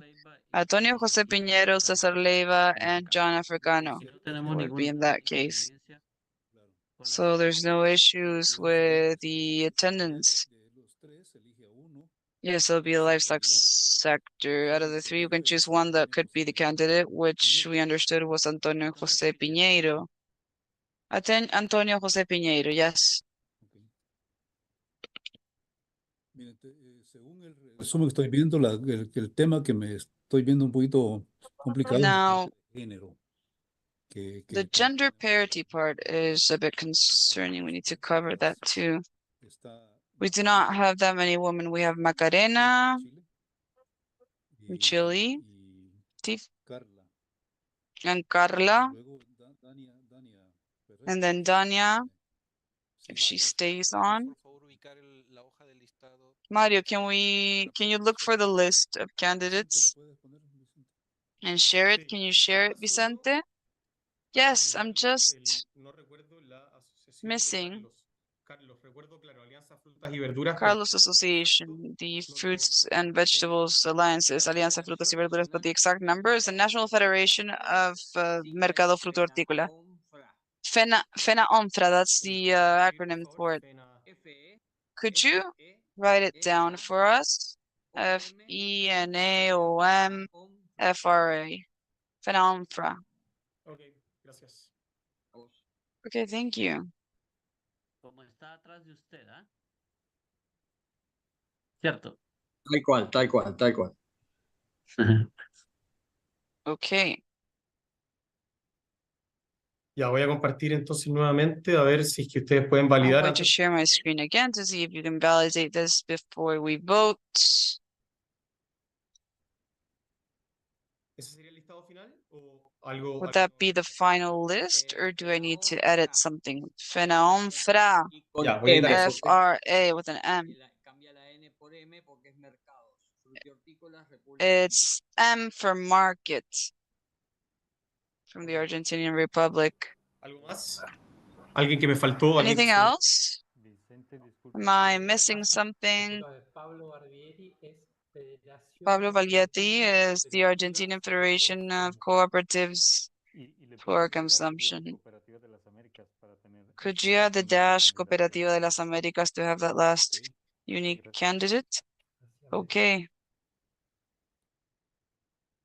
Ya, súper. Hago esa edición y se lo envío. Okay, great. I'll edit that and I'll send it to you.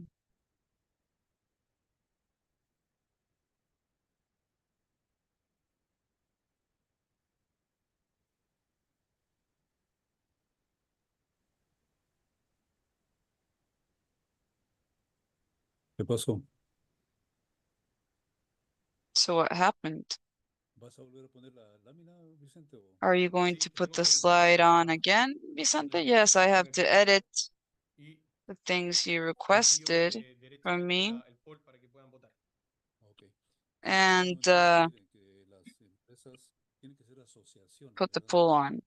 Companies or enterprises have to be associations, so individual companies do not fit into this. ¿Cómo consideran que debe ser la votación? O sea, ¿va a ser el listado, cada uno votaría So una the sola vez o cada uno what would the votaría vote 5 be like? veces Can we dependiendo de vote los 5 criterios times or just once? Considering the fact that it's ¿Cómo lo ven más viable? O Vicente, inclusive tecnológicamente, ¿cómo considera a ti más fácil? three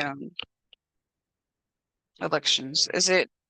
What's the easiest thing to do for you, Vicente? I'm creating a Menti. It's adaptable. It's a menti.com. It's not a technology-based system, but we can adapt it. So I suggest if it's 5 spaces we have, everyone that's interested can maybe vote 5 times, and that will allow us to reach the balance we were talking about at the criteria of each individual and considering all the represented subsectors too. I agree with Juan Camilo because that's how we can vote for the different sectors, right? Yes. Okay.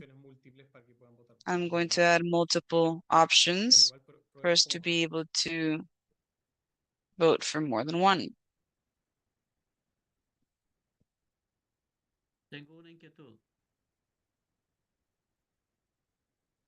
I have a question.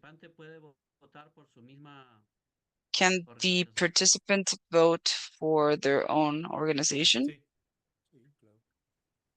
Yes. No, perdón, no me equivoqué.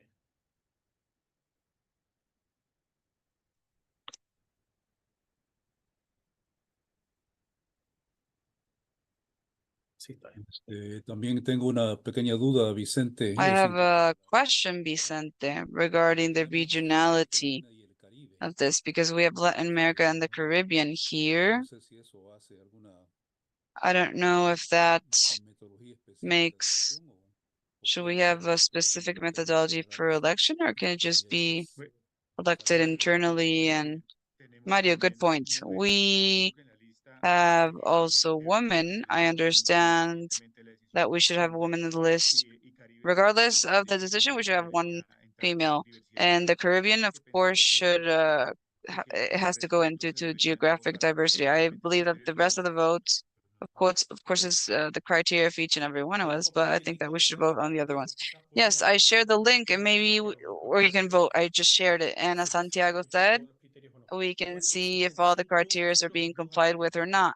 But there are 5 spokespersons and 2 alternates, so we can start playing around with that too.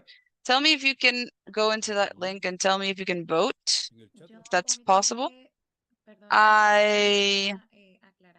Sorry for the intervention. I'd like to clarify that the Latin American Association also includes the Caribbean.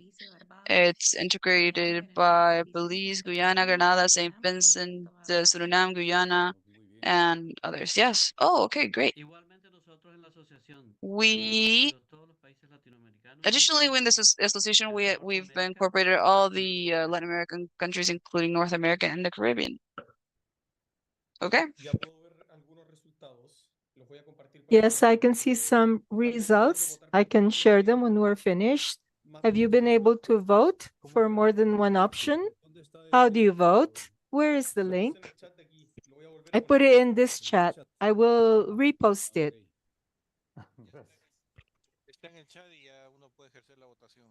You can vote through one for the 5 candidates. I am voting, but I need not all of them appear. I can't see all of them. That's strange. Could it be that you've got a problem with your window? And the rest of you, are you seeing all of the options? Here, there's one that's in blank. That's blank for me. Santiago Lopez's name is missing. I'm not finding it. Yo le agradezco, yo no me postulé, creo que es hora I de... didn't postulate. I think it's time to do renovations. Thank you.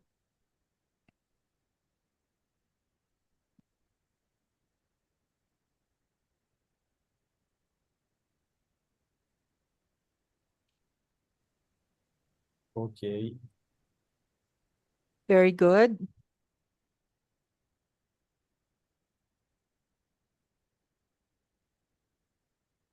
Creo que ya tenemos varios resultados. Okay, we have several results.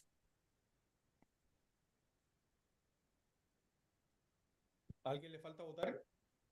Has anyone not voted yet?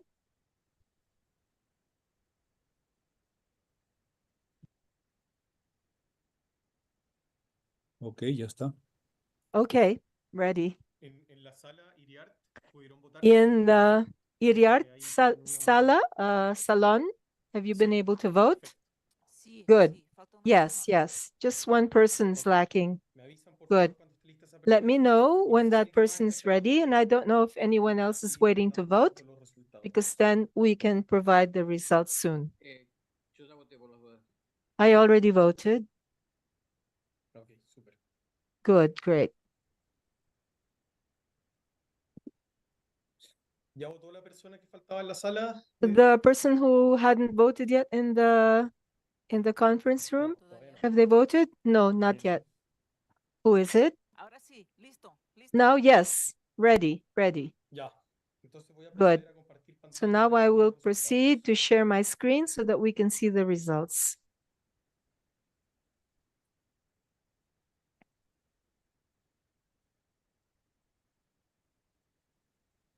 Ok, los dejo ahí All right, para que los vean. Bueno, Pablo, Dania, Juan Camilo. there it is for you to see, Pablo, Dania, Juan Camilo, Hector, and Patrick, Bueno, tenemos un empate entre Héctor y Patrick. and Carla. We have a tie between Hector and Patrick. They're the first 5 places. The other 2, Antonio and Patrick or Hector, would be observers. I don't know.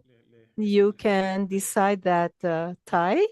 I leave it to you as private sector. Excuse me.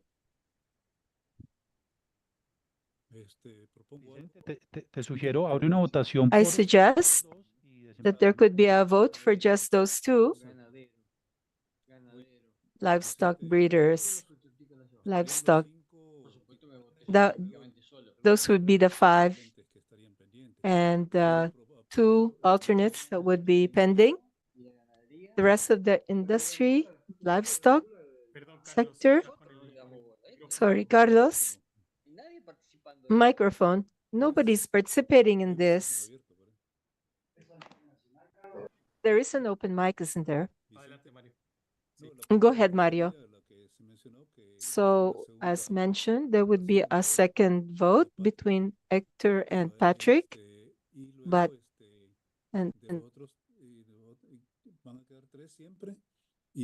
there will be 3 always, and then there would be 2 alternates that should be selected as well.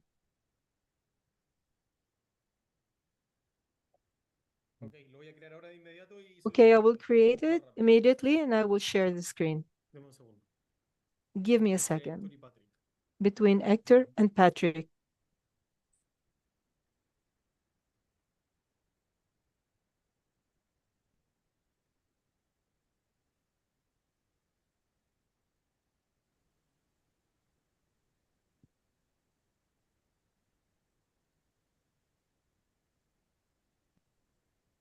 Solo dos mensajitos 2 amistosos. messages friendly messages. Remember that each one has to take charge of their travel costs and hotel in Guyana. And those who cannot attend, the one next to them would be attending. We would like people to be there face to face to take advantage of the space. If anyone has budgetary restrictions, act on it immediately so that we don't lose the space. Absolutely in agreement. I'd like to comment that regarding democracy, unfortunately, in the order of the day and the agendas of the multilateral organisms have to do with greenhouse gases and deforestation and nutrition, etc. These elections, I would ask for a special concession so that for the principal party of that land that went through democracy, but it's a special favor we ask for because there are people who are experts in economy and among the actors who blame us for the environmental problems. Thank you.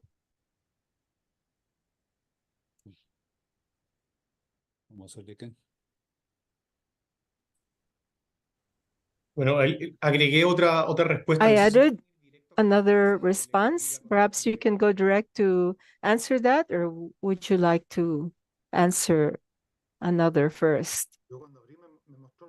When I opened it up, it showed me something, and now where both of us have been have remained. A question. There's a message that says I can't participate face to face if I'm elected.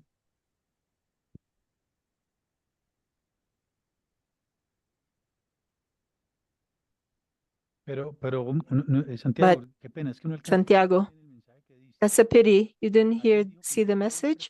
Someone said that he couldn't go face to face, but that's one of the conditions that the elected delegates should be face to face in Guyana. At the time of observing the prerequisites of representation, if it would just be Colombia, I want to know if it would be just one country, or if one of the persons, Mario, who postulated cannot attend, obviously they can support the drafting, but what would be good would be to assign the one behind them. So please correct me. Yes, the livestock people would come in and Carla would be an alternate if you agree, if the two actors agree. And what do the livestock people opine and Carla? We have no problem. What's important is to participate. As John said, we're one of the principal actors in the environmental issues. We have to be present. I was really surprised because we are a sector that are very representative.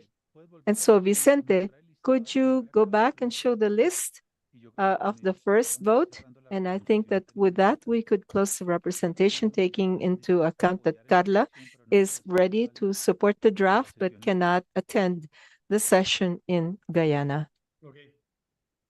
Good. Here they are.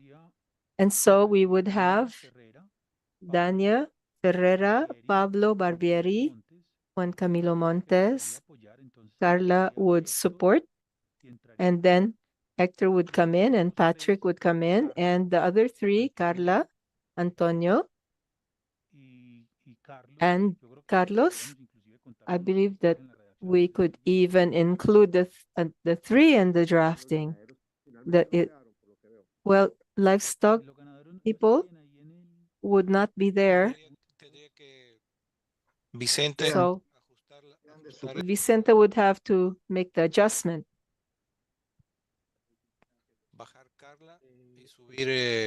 Let Carla stand down and raise Jose Antonio. We can't do that. I'm reviewing. The 5 that would go would be Dania, Pablo, Camilo, Hector, and Patrick. And the supporters of the draft would be Carla, Antonio, and Carlos. Considering that if any of the 5 above cannot attend in that same order, we would assign their place to someone behind them. Yes, clearly.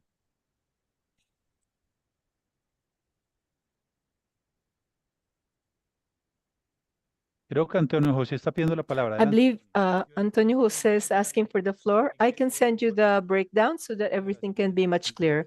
Thank you, Vicente. Antonio is asking for the floor.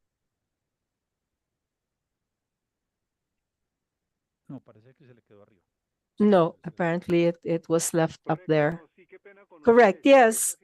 What a pity with you. You can't imagine the difficult situation here. I'm near some corrals in a storm, so I'm following the process. I see that truly the livestock sector has been relegated in practice. We have been left out in terms of the importance of the sector for all of the themes. It's more transversal than one would think at first. So please consider this. It's not clear to me. I think there's a list that's being published, so I will look at it. Anyway, thank you very much for being able to participate.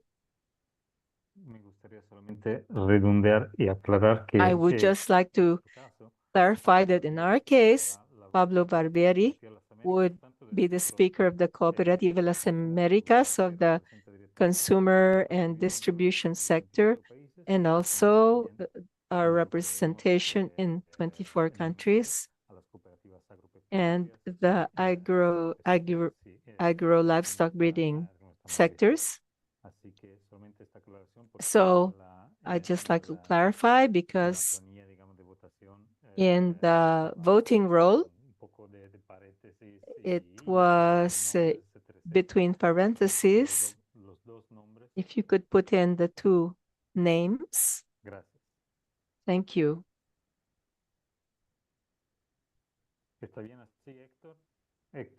It's good. Hector, Jacket, the 2 names, or Pablo Barbieri? I don't see anyone. Yes, they're adding him.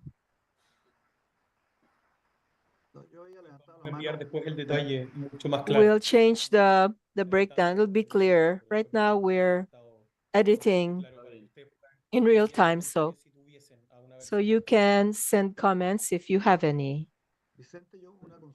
Vicente, a question that I could go back to? No, the speakers, the 5 speakers have to be in Georgetown, present physically. And also, this would satisfy the will and the wish of the livestock people.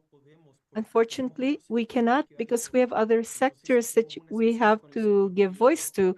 So we would make an exception. If we make an exception in the private sector, it won't look good from the perspective of the other sectors. But let's see how this develops, because sometimes there are people who can't attend. There are always emergencies. So we might be able to make an adjustment. Based on my experience in the steering committee, we are accepting a schedule prior to the meeting, the entire process of formulation of the meeting that the group would have to have. And sometimes we didn't have the 5 in the agenda. And now we can have alternates. But my suggestion would be that we don't exclude anyone. the committee. Compartiría con todos los demás, ¿verdad? No solamente, en cualquier Not- momento puede haber también una We expresión can de opinión. also find an expression of opinions and see what's being expressed in the group of 5. We could seek a form so that the speakers can find a form of communication that would make it possible to capture opinions from diverse sectors, especially those who are present in this meeting. Una pregunta. Quienes somos miembros del comité de pilotaje, For those of tendremos us that are members of the steering committee, would we have the option to go to all these meetings, or is the committee stalled after today? Yes, was someone going to speak? The committee supported and organized the entire consultation process. You continue representing the private sector, so you can continue with the drafting processes in case you want to accompany, but it could be healthy to have a meeting with the prior spokespersons and the new spokespeople, right? To get aligned with the dynamics of the new regional conference. So yes, the consultation ends here, but you will continue participating as representatives from the private sector. Okay, thank you, Duca. If along that line, those of us that were, if you need that, we're here at your service. If you want in WhatsApp, we can write down our email addresses for this drafting process, which is hard. If we can support you, we're here for that. Yes. The same as Santiago mentioned, I'm here to support the group of spokespeople and speakers in the future steering committee group. Just as Raúl mentioned, we're contributing in the steering committee, and look if it's possible to participate in the drafting committee for the document. I think that would be great.